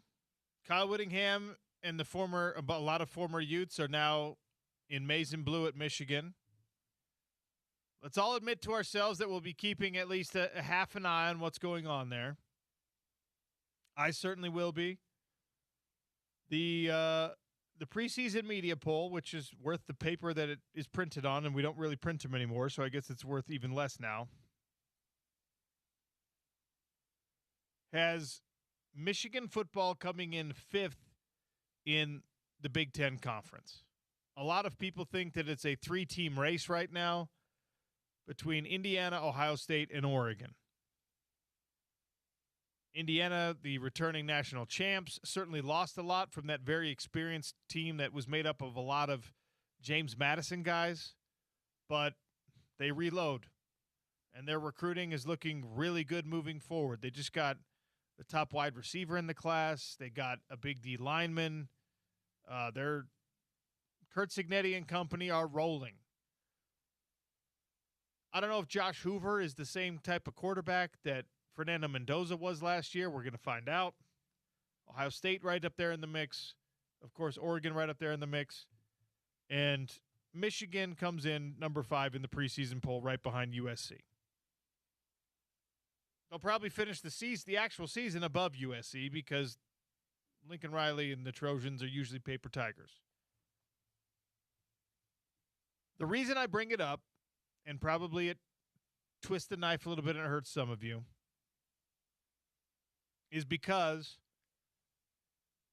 fifth in the conference in the Big Ten is just nowhere near a good enough reason to be there when you're a coach in your, early 60s, mid 60s, when you are now in the twilight of your career. You left your old program in the lurch. You left him in the dust. You took some things away. His legacy is fully intact at the University of Utah. The statue is going to go up someday, no matter what, but it probably delays the process. You hurt some feelings along the way. I don't think he cares much about that. But fifth in the conference is just not anywhere near enough to justify such a drastic move. Even if you take all that other context out, it's like not even worth moving away from your grandkids. Fifth in the conference. If they don't overperform these expectations, even in year one, nobody on earth could convince me there's not going to be a significant amount of regret associated with that. If you end up fifth in the conference, and by the way, the schedule is Western Michigan, then it's Oklahoma, then it's UTEP. So 3-0, 2-1, whatever. Iowa's not going to be very good this year, I don't think. Iowa's the opening conference game, I should say. On the road to Minnesota, Penn State at home, Indiana at home, on the road to Rutgers, hosting Michigan State, on the road at Oregon, hosting UCLA, on the road to the Horseshoe for Ohio State, Michigan at the end of the year. Indiana, scary game. Penn State, somewhat scary game. I think that Michigan still wins that. Ohio State, obviously a terrifying game. Road trip to Autzen Stadium. Yikes. Now, look, Kyle Whittingham's more prepared than any other coach that they could have hired to do that because he's done that before. But that is a tough schedule. And you got Oklahoma in week 2. That's a really tough schedule. Interestingly, Oklahoma 7th in the SEC's preseason media poll. So, and that means they're still going to be a really good team. You finish 7th in the SEC, you might finish ranked, right? So that's still doesn't mean they're not going to be a very good team. Same is true of Michigan in the 5th in the Big Ten. Absolutely. 6th with Penn State, right behind Michigan in Matt Campbell's first year. Rocco Beck coming in from Iowa State as well. They could finish ranked as the 6th best team in the Big Ten if that's how they finish. But yeah, I'll say this though: being a top 25 team is nowhere near worth it. You have to be contending for a conference and national championships in the 3 years that you've got. You have to. It not only for what you're talking about, the angle that we're taking here, for him personally to feel like the move was worth it, but that's also what the fan base demands at a place like Michigan. So just thought that you might want a little update on the Big Ten preseason poll. And if you didn't, you probably hate listening because I gave it to you anyway. We are going to get you into a conversation about the upcoming NFL season with the Denver Broncos. Chad Jensen from Mile High Huddle is joining us here in just a second. But a reminder, if you're looking for something to do these weekdays at the end of summer, midsummer, late summer, if you're looking for something to do on the weekends, I've got an answer for you, and it's called Stansbury Park Golf Course. No overpriced green fees, no long waits. It's pure golf, 18 holes for $45 on a weekday, $50 on a weekend, right off I-80, easy to get to, probably quicker to get there than to some of the traffic-laden courses at the south end of the valley or at the north end of the valley or up in Davis County or whatever. So head out to Tooele County, grab your crew, grab some gloves, maybe if you golf like me, a whole bucket of extra balls, but you're going to enjoy Stansbury Park Golf Course. Book your tee time now at stansburypark.gov/golf course, stansburypark.gov/golf course, and check out Tooele County. Hour 3 begins with Chad Jensen next from Mile High Huddle, talking Broncos on ESPN 700 and 92.1 FM.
Welcome to hour number 3 on the Sean O'Connell Show. We got Chad Jensen from Mile High Huddle right now talking a little Denver Broncos, who are, for a lot of people, the de facto home team here in Salt Lake City since we don't have one of our own.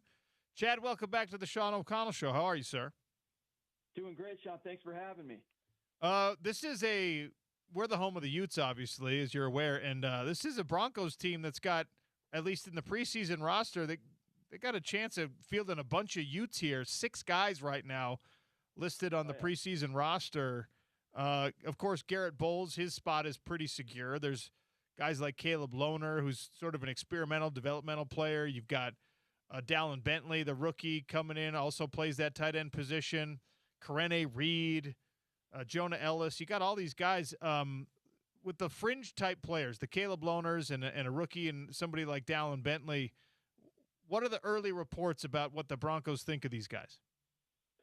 Man, with Bentley, honestly, he's in a little bit of a log jam where it looks like rookie year, probable case for him is his practice squad. But, hey, that's okay. He's got some time to learn, and the Broncos, they are high on him. It's just a matter of kind of guys that are a little bit ahead of him on the depth chart. Caleb Lohner, however, second year, basically spent all of his rookie year on the practice squad, but learned a lot, developed a lot, even passed up an opportunity, by the way, late in the year to sign to another team's 53-man roster, the active roster, even though he was on the practice squad. But he made good use of his rookie year, and, man, he looked good in the offseason. He ended up missing a little bit of time because of a surgery, so we're going to see him in the flesh again this week. But Lohner's kind of more of the dark horse in terms of the tight ends. Ellis, he could end up being way more of like starter guy this year because of the stuff that's going on with Jonathan Cooper. And Reed, by the way, I mean, he's got as good of a shot at that number 3 and number 4 linebacker spot as anybody on the roster. So it's looking pretty good for these kind of fringe bubble Utes. And by the way, go Utes. Love to hear that. I mentioned Garrett Bowles because, he's one of the staple sort of leadership council type players on this team now. And his career in Denver was not without complications. It was a rough transition early in his career, and he's really cemented himself, and obviously he's been rewarded for that.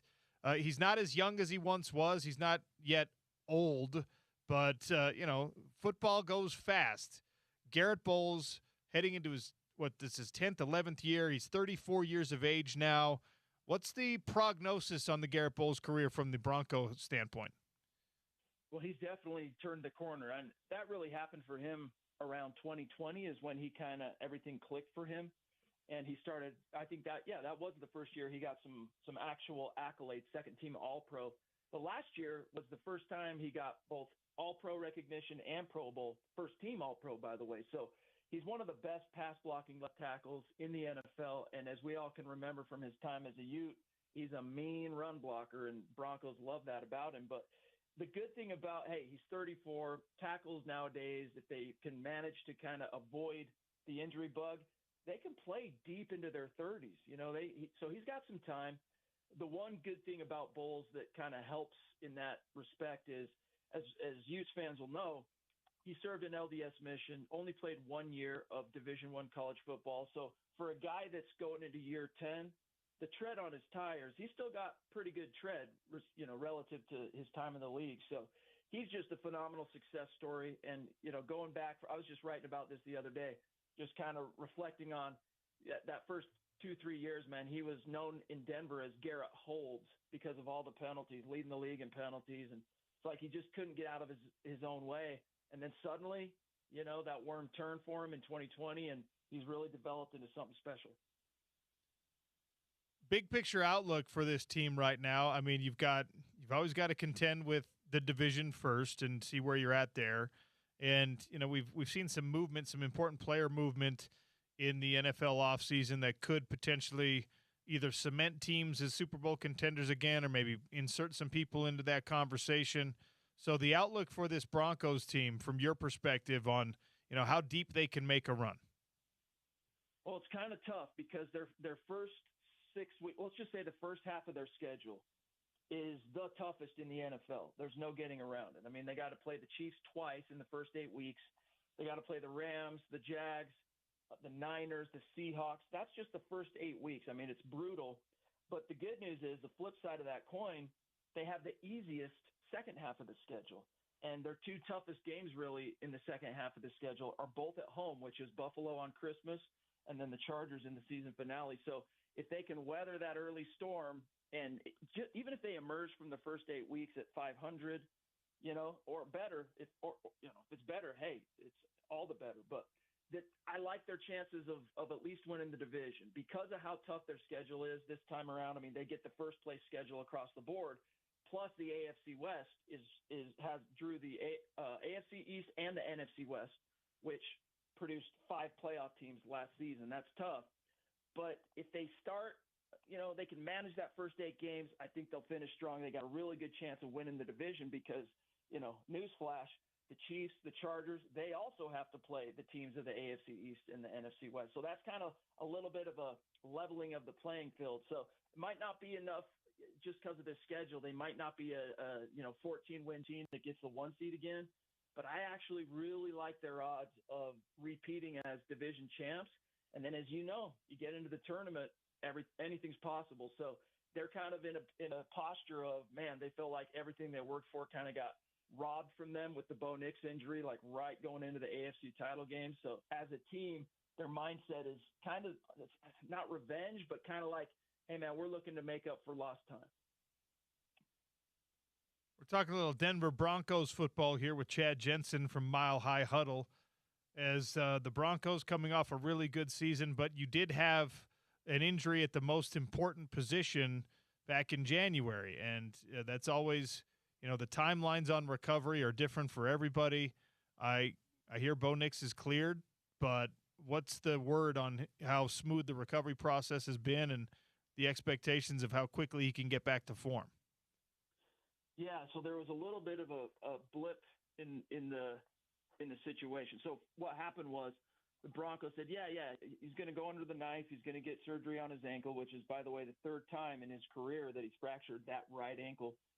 But he'll be good to go by OTAs. And then about a month before OTAs, not quite a month, but report broke that he, of course, had to go back under the knife for a little cleanup procedure that kind of reframed his timetable. And instead of he'll be good to go by OTAs, the new message from the team was he'll be good to go by training camp, which kind of, set some uneasy feelings within Broncos country. But, there was not much it was kind of a much ado about nothing situation. You got to OTAs.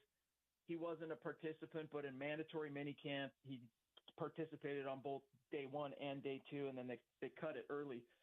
Cut to where we're at now with training camp starting today, that Broncos reported today. Bo Nix he was not placed on any of the pre-camp injury lists that you would if there was any kind of limitation expected for a player due to injury. So it appears that he's going to be good to go, like fully cleared. He said at the podium middle of June during mandatory minicamp that he's like, dude, I feel good enough to go now if they would let me. The team said, Sean Payton, he'll be cleared by the end of June. So all signs point to him being cleared. But, hey, man, there's no way of knowing for sure, right? Like with injuries, the 3rd time on the ankle, I feel optimistic. I feel confident just from everything I've heard and everyone I've talked to and just kind of reading the tea leaves. But what I worry about is one of Bo's superpowers is that mobility and penchant for making things happen with his legs when things break down and, doing stuff off schedule. I hope it doesn't affect that in any way, but it'll be some time yet before we'll really be able to see if that's been compromised at all. And it might initially, he might be a little bit slower to do some of that stuff initially as he kind of builds up his confidence in his body. But according to his off-season throwing coach, Ben Neal, who he works with at QB Country in Birmingham, Alabama, that's a non-concern. He's been running around. He looks good. So, we just got to lay eyes on it, and that'll happen this week. How many Jalen Waddle jerseys are we going to see at Mile High this year? Are people excited for him? Oh, absolutely thrilled. Yeah. That's definitely that's got to be a common purchase. I haven't looked at the stats, in terms of the jersey sales and all that, but Broncos fans are definitely thrilled because that's just been one of the components missing from the Bo Nix attack is that speed, not just vertical, but that short area burst. And, he's a guy that you can throw a screen he makes a guy miss, and then watch out, he can go 80 yards like Demaryius Thomas back in the day. So a lot to look forward to. I mean, Davis Webb, the new offensive coordinator who Sean Payton relinquished play calling duties to, he drew some interesting parallels because, you know, he was playing in the NFL as of 2022. He was a backup quarterback with the Giants. He told a story just real quick that he's kind of reminded with Waddle landing in Denver, Bo Nix going into year 3 of his time as the backup to Josh Allen in Buffalo circa 2020 when the Bills acquired Stephon Diggs via trade, and how that kind of sparked Josh Allen's big year 3 leap, and how he sees similar things unfolding for Bo Nix and Jalen Waddle this year. So it's exciting times. It always trips me out when a guy like Davis Webb, who I was covering when he was in college not so long ago, gets a job this big, offensive coordinator. I mean, there's a handful of guys, there's like a half dozen or more guys on the team that are older than him that are still playing football for this Denver Broncos team. But, I mean, there's not really a question there. It's just wild that we've trended so much younger in coaching positions now, even at the top. No doubt about it. And even Sean Payton, he talked about, you know, age being a little bit of a factor here, that he thinks that in terms of being on that cutting edge of innovation offensively in the NFL, that it really is very, as much as it pains him to admit it as a guy now north of 60, a young man's game, and that he feels like some of the problems he's had, especially with Bo Nix over the first couple of years, like especially getting play calls in on time and stuff like that. He thinks that, you know, a lot of that is due to his advancing years. And one of the first things Davis Webb did when he was given the keys was, hey, man, I got to streamline these play calls. Like, we can't take, 15 seconds just to get the play call in, and then for Bo to relay that in the huddle. So they're streamlining that with Davis Webb, making it easier to get the play call in so that Bo has more time to pre-snap read and, do what he needs to do before the ball is even snapped. Then the other emphasis is tempo. And if you look back at Bo Nix's, biggest moments of execution and where he shined as a pro, you think about like the fourth quarter comebacks and the situational football. He's a killer in the red zone. A lot of that is when the Broncos, Sean Payton's had no choice but to go tempo because they're behind or whatever. And Bo Nix, man, that's where he really thrives. So I think you're going to see a little bit, maybe not like Peyton Manning circa, Denver Broncos 2012 through 15 no huddle, but a lot more no huddle and high tempo offense to keep Bo in rhythm and keep defenses on their heels. I know you said you think this Broncos team will win the division, and no reason not to believe that heading into a season, but handicap the rest of it. Are the Chiefs still the Chiefs? I mean, how tightly contested do you see this division being? I honestly think the Chiefs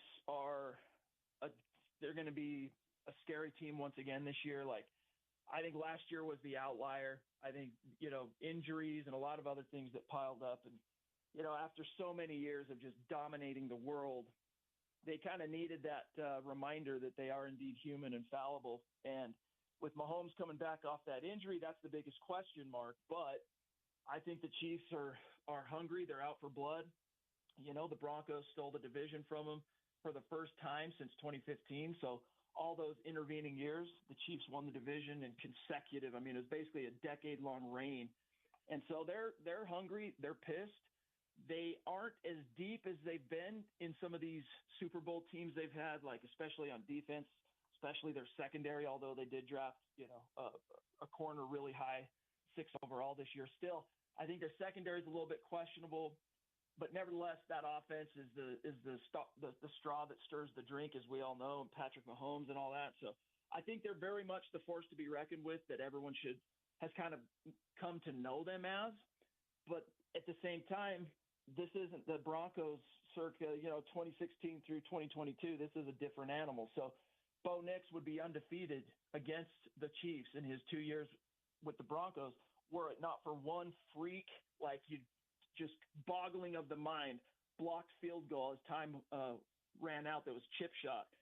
So anyway, I like the Broncos. It's not that I don't fear the Chiefs. I think the Chiefs are going to be back in full effect. It's just that the Broncos are on their level now. So it's going to be a battle. What about Chargers and Raiders? I mean, I could see the Chargers with another step forward. I'm not a believer in the Raiders really until they give me a reason to feel differently. But I want your thoughts.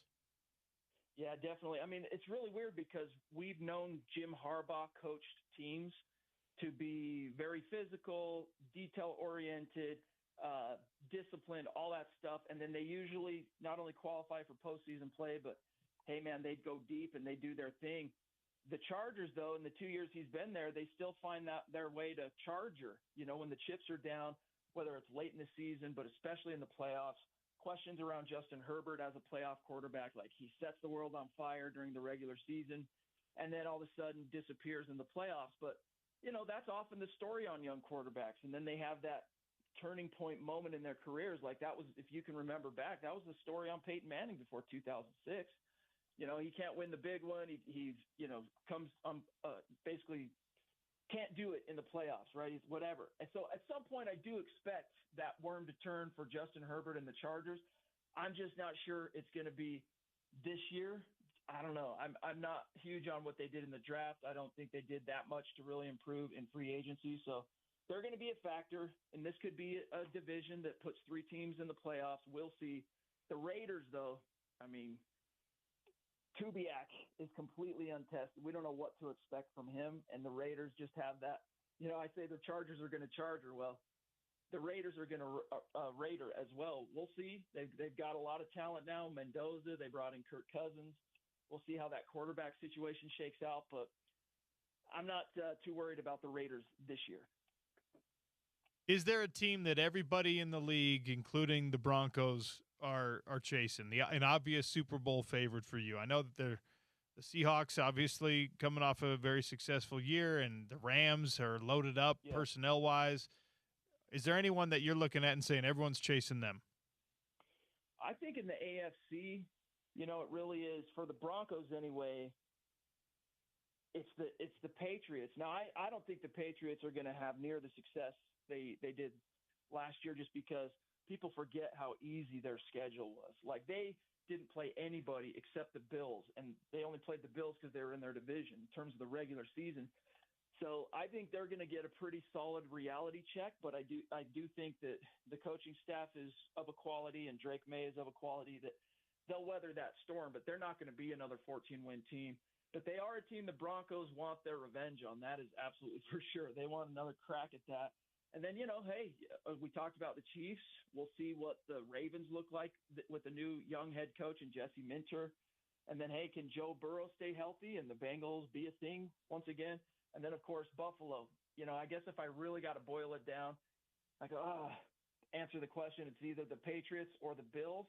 And the Bills are the ones this time around, you know, with a bone to pick, looking for revenge on the Broncos. So those are the class. I think those are the teams that are the class of the AFC that the Broncos are going to have to worry about when they get to the tournament and playoff seeding. This probably is a weird question, but what is the relationship between ownership, fan base, and I guess you put the players somewhere in that love triangle as well with the Denver Broncos right now? We're seeing all these stories in pro sports of bad leadership and what it can do to franchises and how it can erode a lot of goodwill with fan bases. And suddenly, I mean, no NFL owner is ever going to be in a financial crisis based on what we just saw from the Packers' financial statements. But obviously there are levels to all of this stuff. So how is that relationship right now in Denver? You know, it's interesting you bring that up because during the Pat Bowlen era, it was the pinnacle of trust and enthusiasm that fans had and faith in the team and in ownership.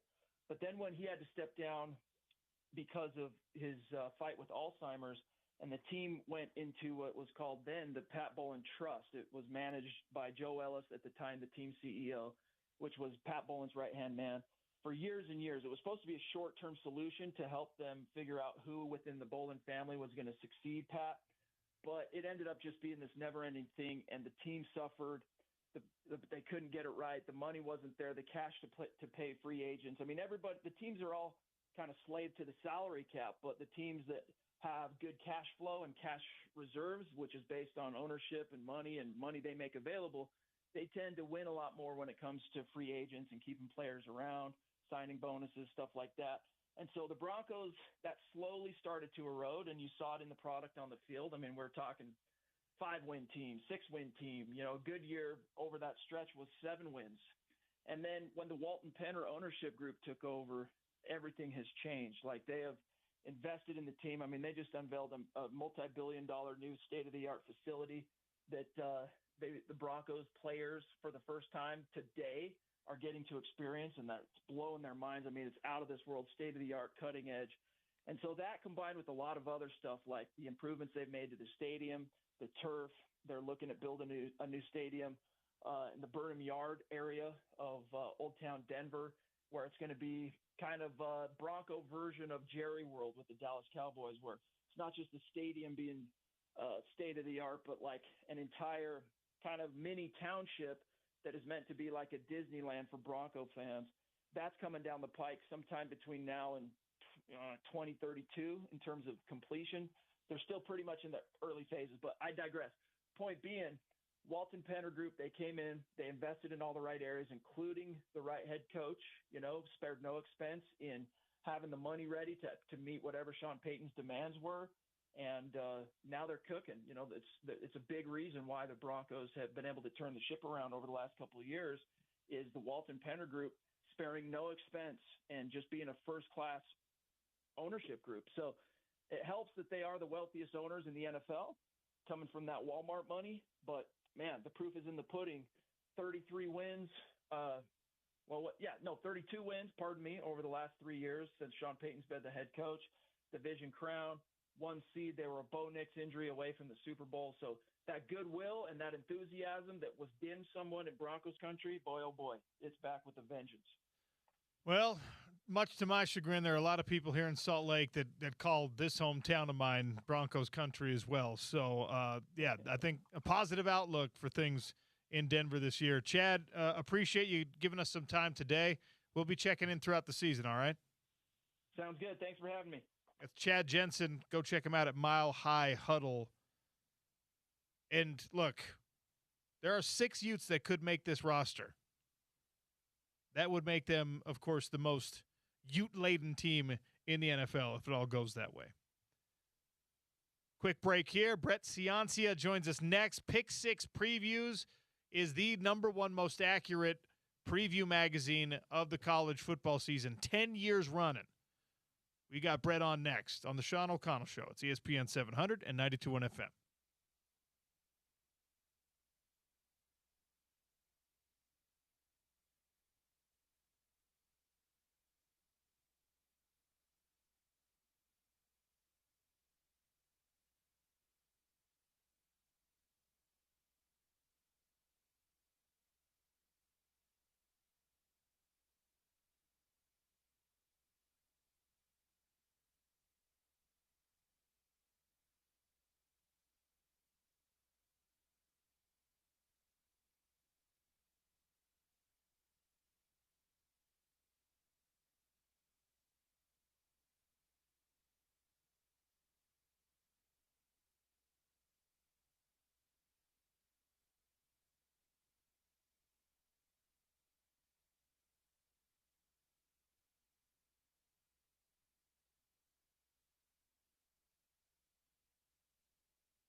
Utah football opening camp next Monday. We march closer to the return of college football season, NFL football season, and the best time of the year in sports. Brett Ciancia has been publishing Pick Six previews to great success, the #1 preview magazine in college football, and that is really saying something because a lot of people try to do it. He does it best, and we're lucky enough to welcome Brett Ciancia here on the Sean O'Connell Show. Brett, welcome back. How are you, sir? Hey, Sean, doing well. Thank you for having me on. It's a busy time of year, but really the best time of year here, Pick Six Previews, magazine season. We published the 2026 edition. The hard copies are rolling off the printing press, shipping them across the country, but really excited for this, my 15th edition. I think it was the biggest coaching carousel I've ever covered throughout the country. Biggest transfer portal, too, with 2,000 players moving around. So lots to break down. I'm really excited for this edition and for this season. Well, you just mentioned the coaching carousel and the transfer portal, and both of those had massive effect on the University of Utah football program, and we're, of course, the flagship home of the Utes. One of the biggest stories in sports in our state recently is, of course, the departure of Kyle Whittingham for the Michigan job, and the longtime heir apparent, the head coach in waiting, Morgan Scalley, now takes the reins of this program officially for the first time. Of course, he coached the bowl game, but this is his first season. What do you expect from the Utes? Yeah, well, first off, a huge congrats to Kyle Whittingham. What a long, incredible tenure for Utah. Think of it, 18 winning seasons, 8 10-win seasons, just a mark of consistency. I've been doing the magazine for most of those years, and I knew what I was going to get every year with Utah. It was a very physical team, tight culture, all those buzzwords, good locker room, all those buzzwords, but they back it up on the field, the way they practice, the way they play, the way they hit. And the stadium's always rocking over there. The camera literally shakes when you watch them on TV on big plays. So I knew what I was getting every year with Utah. And the thing is, I think it's going to continue. I put there in the book this year, Utah is still Utah. By keeping Morgan Scalley at Salt Lake City now as the head coach, I know that defense is going to look as it always has. And now maybe some slight scheme changes on offense, but you've got your quarterback back, your running back back, a lot to like. So what's Utah going to look like? It'll look like Utah has for most of the last 10, 15 years. Now, some new faces on the lines of scrimmage are a question for me, but when has that ever really been a question at Utah? If there's one spot that they reload every year, it is those lines of scrimmage. So I think you've got a top 25 team again, despite the coaching transition, and then an outside shot to make it to the Big 12 title game. It's a friendly schedule as far as we can tell on paper, right? I mean, the Big 12, you never know what's really going to happen. A couple years ago, we were all so wrong about the preseason outlook that they stopped doing preseason polls because Arizona State went from last to first in the real results. And I'm with you. I think that, we probably all have it handicapped similarly with Texas Tech and BYU and Utah kind of in the mix there. How much of that schedule for Utah factors into the outlook for a successful year for Morgan Scalley's debut? Yeah, it's definitely a favorable schedule. And when you look at the contenders, I agree with you. Those are really the three that I have my eye on. It's Texas Tech, it's BYU, and Utah. And I know there's no media poll anymore down at media days, but they did a coaches vote, and I was shocked to see that the coaches picked BYU to win the conference.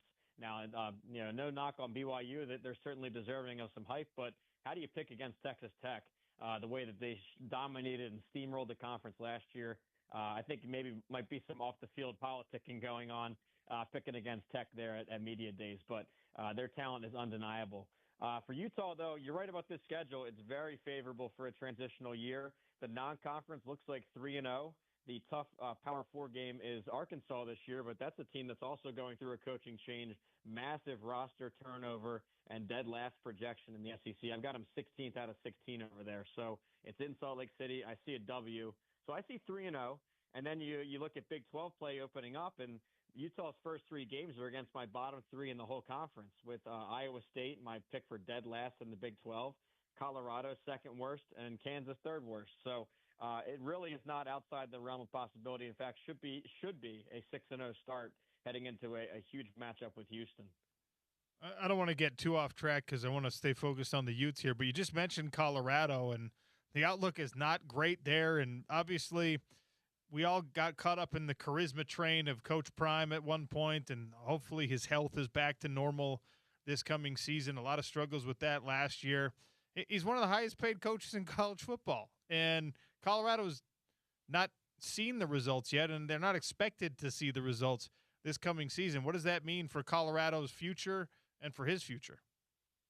Yeah, well, they had their breakout season in 2024. They got a Heisman Trophy there. His son Shador razzled and dazzled all season. It was a nice year for them, but to follow that up last year in 2025, a total flop. They won 3-9, 1-8 in the conference there. It was really tough to watch, and it looked like some poor offensive coaching. But what they did is they hired a proven offensive coordinator to maybe fix that side, and they bring in Brendan Marion. He calls it his go-go offense. It's a little bit of everything if you look at it. It's got some high school stuff, some college stuff, some pro stuff, tempo. So I like what they did with the hire. Now, I just don't think they have the talent and the horses here to do it. Lines of scrimmage are huge questions. They've been pushed around in the trenches for years, even during that good 2024 team. So I don't think they addressed those concerns. If you want a silver lining for Colorado, what's different this time around is there's no transfer portal after spring ball, and some programs were fine with it, but I remember with Colorado, I would write the preview in March and April of my first draft. I'd have to throw the entire page out because like 40 players would leave in May, and it'd be a whole new roster there May, June, July. So like at least this time around, they know who's in the door. There's no more shuffling around. Maybe that helps with some install, some scheme install, but I think there's a lot of question marks with Colorado. I've got them towards the bottom of the league. Rhett Ciancia, our guest here on the Sean O'Connell Show. He's published his 15th edition of the Pick Six Previews. Go check it out. Get yourself ready for the college football season. Just a couple of tidbits from that book are going to make you look and sound a lot smarter with your fantasy football friends or your colleagues at work. I've been relying on it for years now. Back to the Utes. One of the really interesting things about this roster and this team, you got two great quarterbacks. Obviously, Devin Dampier, the projected starter, the returning starter. Bird Ficklin was a revelation last year, and he scored 10 touchdowns for this team and had some really, really great moments, sometimes filling in for Devin, other times as specialty packages and things like that. I'm not suggesting that any team in college football in 2026 is going to do like a two-quarterback system, but if anyone is, or if anyone has reason to, Utah is going to look at it. What do you think happens with these quarterbacks? Yeah, absolutely. Well, I think first with Devin Dampier, he's probably the most elusive quarterback within the pocket. It's impossible to get a finger on this guy, the way he can scramble, evade the pressures, extend the plays. And then when he does tuck it and run, he's got lightning speed, and he can score from anywhere on the field. So I thought that he himself is one of the best quarterbacks in the conference. And then at times last year, we saw Ficklin come in. That was even more lightning in a bottle. I mean, 10 rushing touchdowns like you hit on, a high 8 yards per carry, almost a first down every time he runs the ball is unbelievable. And looking at some spring quotes, some summer quotes from those guys and the quarterback coaches over there, sounds like these guys don't mind sharing. It seems like they both want to play, and they're both okay with it. So I think you're going to see some design packages again for Ficklin.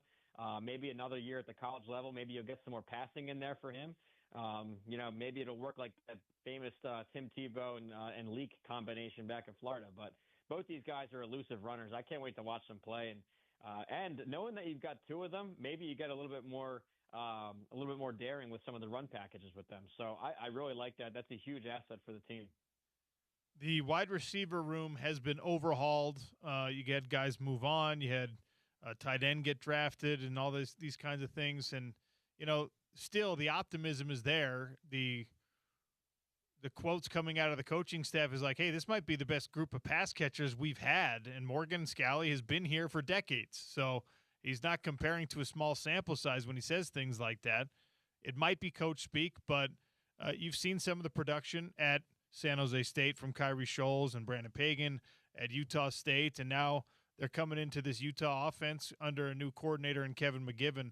What do you expect from the passing game at Utah? Yeah, I think it's a big upgrade from last year. And, at other spots, you might hear some coach speak. You might hear some cheerleading almost, where every year is their best year ever, right?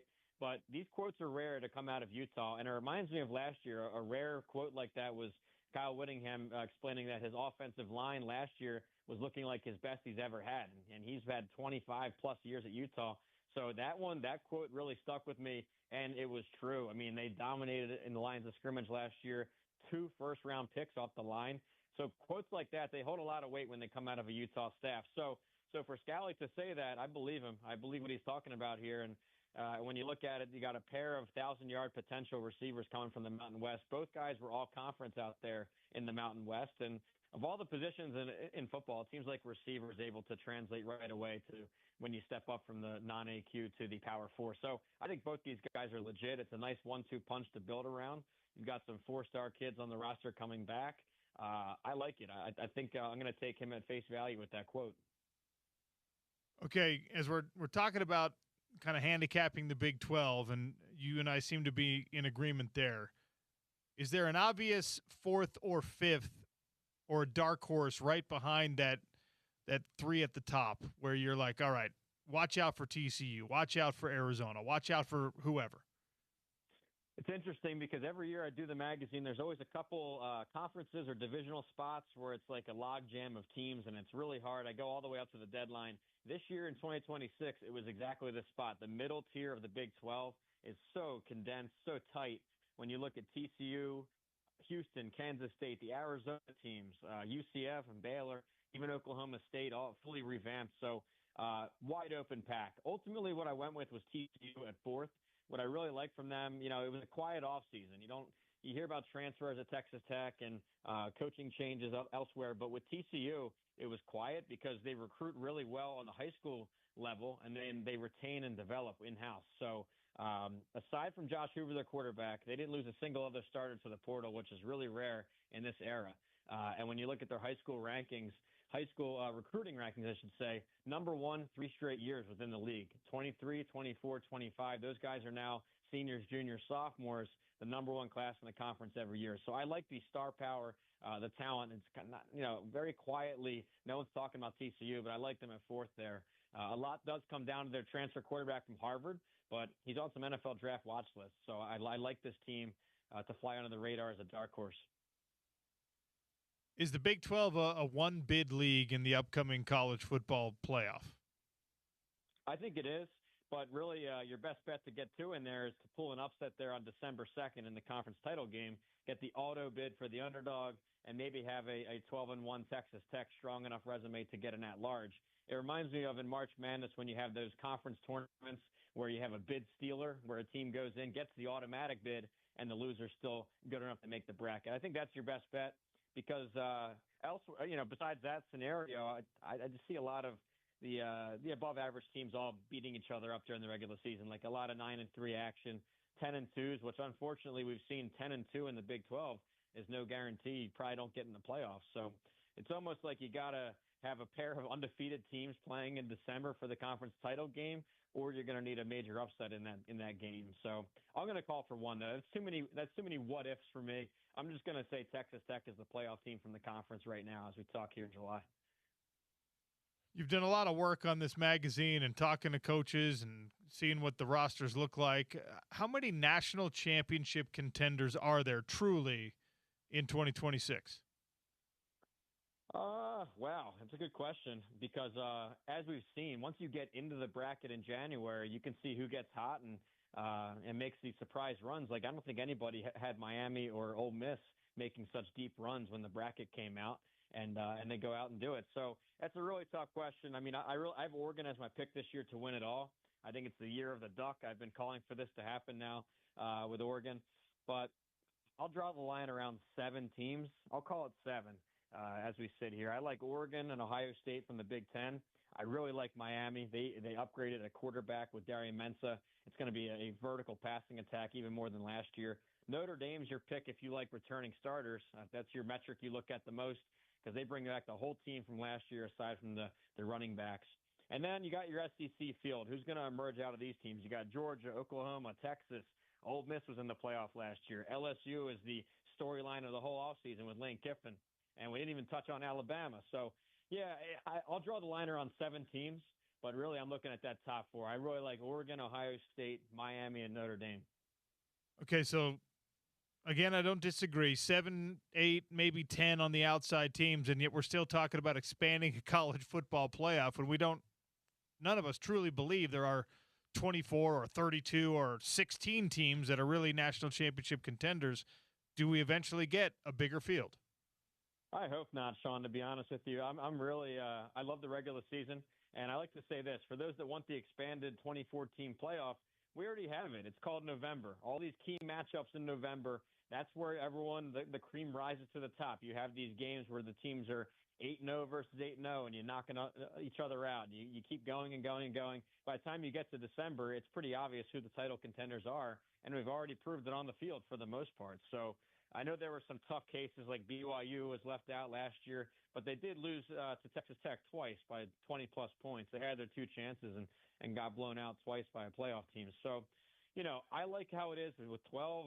I would like it more with 8. I would even love to go back to 4 in some cases.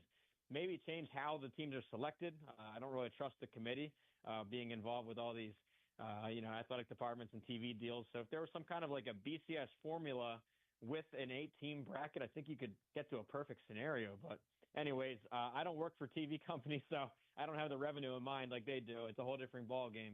I'd rather stay where we're at. I don't want to double it. I think that'd be crazy. I know you are jam-packed with these interview requests. It's that time of year for you. I want to respect your time, so I'm going to let you go, Brett. Thank you so much for doing all the work on this magazine. Thanks for joining us. We'll check in again at some point during the season, all right? Oh, for sure. Would love to. Thanks for having me. That's Brett Ciancia of Pick 6 Previews. Go follow him on Twitter. Get your little tidbits. Hard copies and online copies are available, and he's been doing it 15 years. He's been more accurate. I mean, we love all the previews. I love the Athlon one. I love the Phil Steele one. He's been the most accurate with his predictions in these recent years. So take it as you will with Brett Ciancia and Pick 6 Previews. Big thanks to him for joining us. We'll close out the show next. I have word that Porter is filling in for Spence today, so maybe we'll talk to Porter.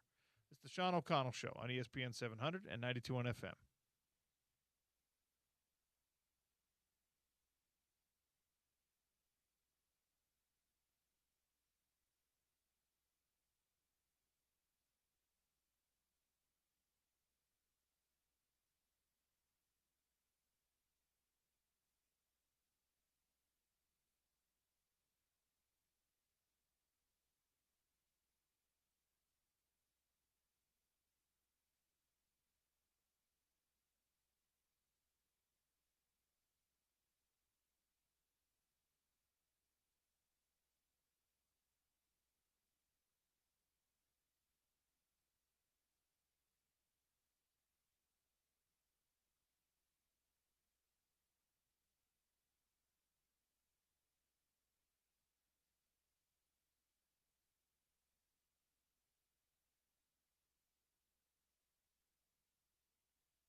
Closing things out here on the Sean O'Connell Show. Big thanks to Chad Jensen, Brett Ciancia, Gordy Chiesa, all of you who participated on the show today with your texts and your tweets and things like that. 877-353-0700. We always love to hear your feedback. Porter Larson is going to be holding it down for Spence Checketts on the drive today. Crosstalk brought to you by our friends at Advanced Window Products, 801-850-9100. $2,500 off if you purchase 10 windows or more. Get on the schedule right now. Get these things in before the end of summer. So you've got brand new windows, beautified home, better curb appeal, higher energy efficiency as you get into football season. 801-850-9100. Nate Orchard, Jake Weber and company. They know you're coming from ESPN 700, but tell them OC sent you and grab yourself some replacement windows from the best company in Utah. Lifetime warranty, by the way. Porter, welcome to the show. How are you? I'm well, Sean. OC. Oh, sizzle. I'm going to ask you a question that I've been asking the listeners today, and I do this every year. We go through and we go kind of position by position, production by production, number by number. Yep. We were talking yesterday about touches and how you distribute them in the passing game because we keep being told, hey, this is a deeper room, this is a better room, this is a more talented room. There's only one football to go around. Who is going to be the leading receiver for Utah football this year? Who's going to be the best pass catcher? I shouldn't say receiver. It could be a tight end. It's been a tight end in the past. Right. It's a interesting question because you have a few very different situations where you have one transfer in who is familiar with the offensive coordinator and, of course, played for Kevin McGivern at Utah State. You have one transfer in who is completely new to this system, completely new to this quarterback, completely new to Utah in general, and Kyrie Scholes.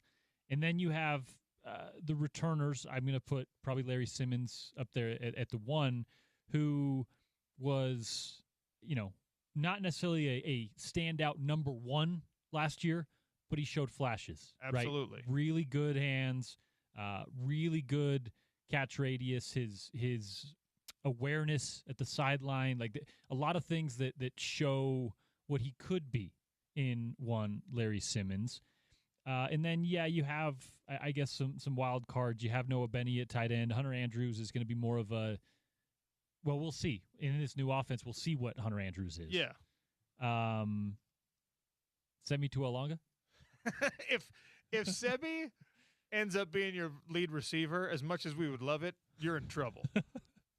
I'm gonna say probably Braden Pagan. Yeah. His familiarity with Kevin McGivern, his style of play, right? He's gonna be the,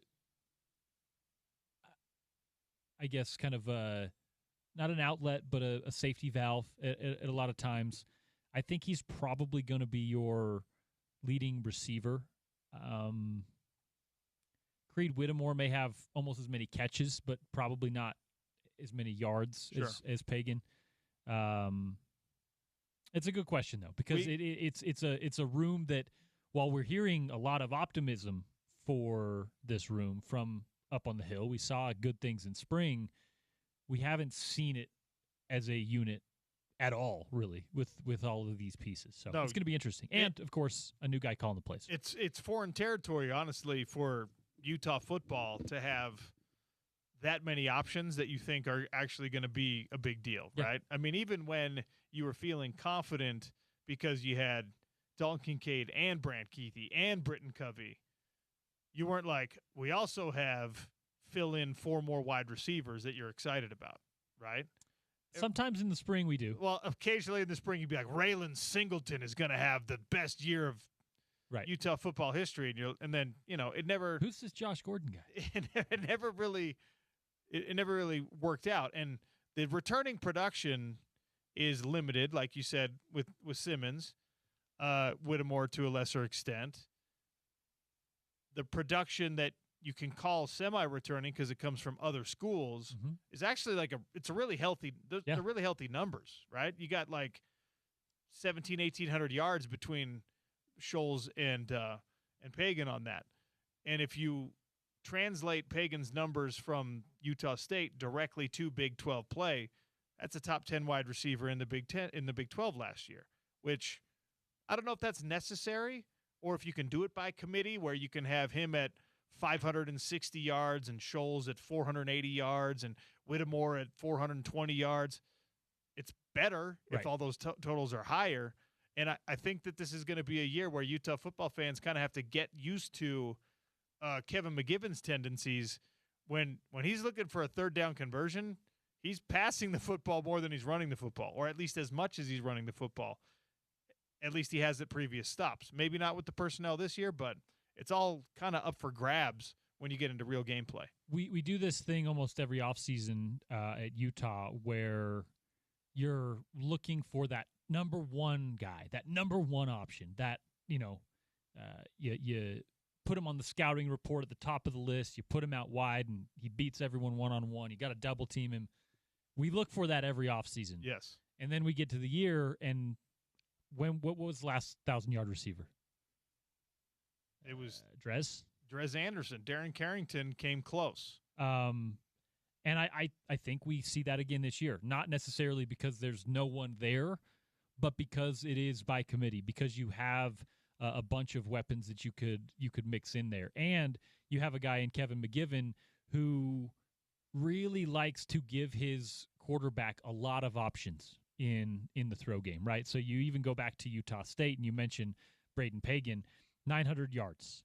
Brady Boyd, 743 yards. Jacobs had 300 yards. Garcia had 300 yards. You had 5, 6, 7 players for Utah State last year that were catching passes pretty routinely. You had 4 or 5 guys that had 3 or more touchdowns throughout the year. He's a coordinator who is going to give Devin Dampier 1, 2, 3, 4 different options on every pass.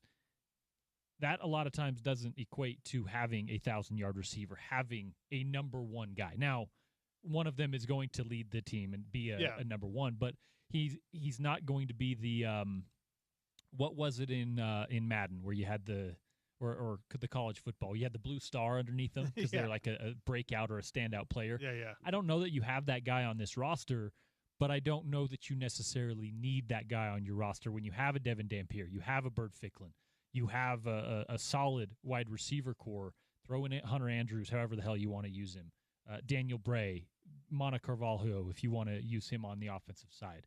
There's a faction of weapons. Nate Johnson, didn't even mention. Yeah, didn't even mention Nate. You can throw in there, and whether they're running the ball, whether you're getting it to them out in the open field on a screen, whether they are running routes, short routes. I think a lot of the Utes' run game this year may be short pass game, right?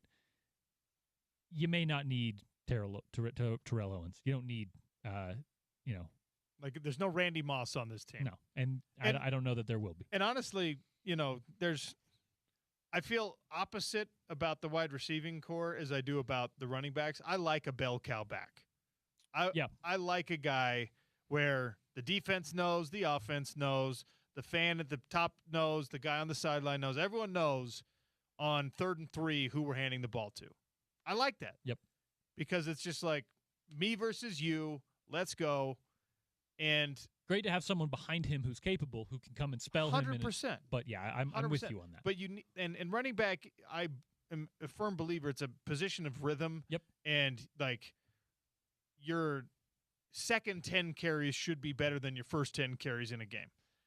I feel the opposite about wide receivers, especially in this Utah football system and the Utah football context, because we've had some great ones. We've had some awesome ones by themselves in most cases. Just that one guy. I mean, in the seasons where you had outliers, where it wasn't just one, are championship years. Right. It's 04, it's 08.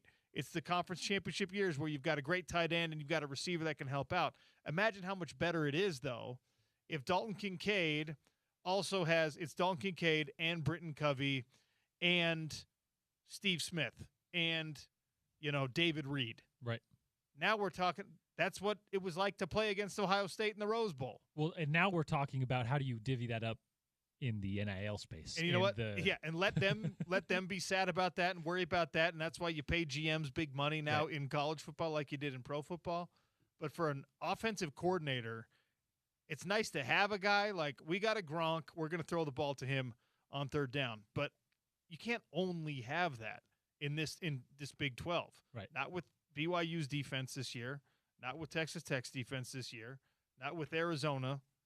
So I think that the by committee thing that we all kind of at least are halfway settling on might be better for the Utes. Well, and whether you think Wayshawn Parker is a bell cow back or not, whether you think, he's going to split carries with Daniel Bray or whoever in that running back room, you're also dealing with 5 new guys up front. Yeah. Right? And regardless of what they look like long term, with the season as a whole, once we get to look back on it, I think they're going to be a really good unit. When we get started, there may be some growing pains. There may be some, those guys figuring out how to play as a 5-man unit on game speed, right? And that may lead to Devin Dampier needing to workshop a little bit more. That may lead to the Utes needing to throw the football a little bit more than maybe they would want to. So there's also that aspect of it where there may be a little bit more pressure on the wide receivers to be productive so that defense scoots back a little bit, gives Devin Dampier a little more space to work with, gives the offensive line a little bit more space to figure their stuff out. That's a reality of this team as well, where this is an offensive line who isn't just going to mow over every opponent all year long like the one we saw last year. That's going to put a little bit more pressure on the wide receiver room to be productive, whether that's one guy or 6 of them. They're going to need to put up some numbers and help Devin out in that way. Stay tuned for the drive featuring Porter Larson filling in for Spence Checketts. Thank you all for listening to the Sean O'Connell Show today. Timeout? Wait. Turn his mic back on. He needs a timeout. Did I hear you mention you're getting a Morgan Scalley face tattoo? Hold on the show. If he wins a national championship, okay, then we're going to get Morgan Scalley's face tattooed, not a face tattoo. I don't know if I heard that. I think I heard a Morgan Scalley face tattoo. No, a tattoo of Morgan Scalley's face. Right here? I can't do it. I can't do it. I'm not getting any better looking. That certainly wouldn't help. Okay. Well, I just thought I'd bring that up. I did hear that. He's got to win a natty. And I was inspired by Cucurella from Spain. He got his coach's face tattooed on him. Yeah. Well. All right. I'm not going to go that far with you. I'd like to see the team on the field first, but I'll get some sort of tattoo if the Utes take it all the way this year. Okay. A national championship would be maybe a drum and feather, not on my face. Everyone, we're all getting tattoos, even James. Stay tuned for the drive. That's it for the Sean O'Connell Show. We'll do it again tomorrow on ESPN 7.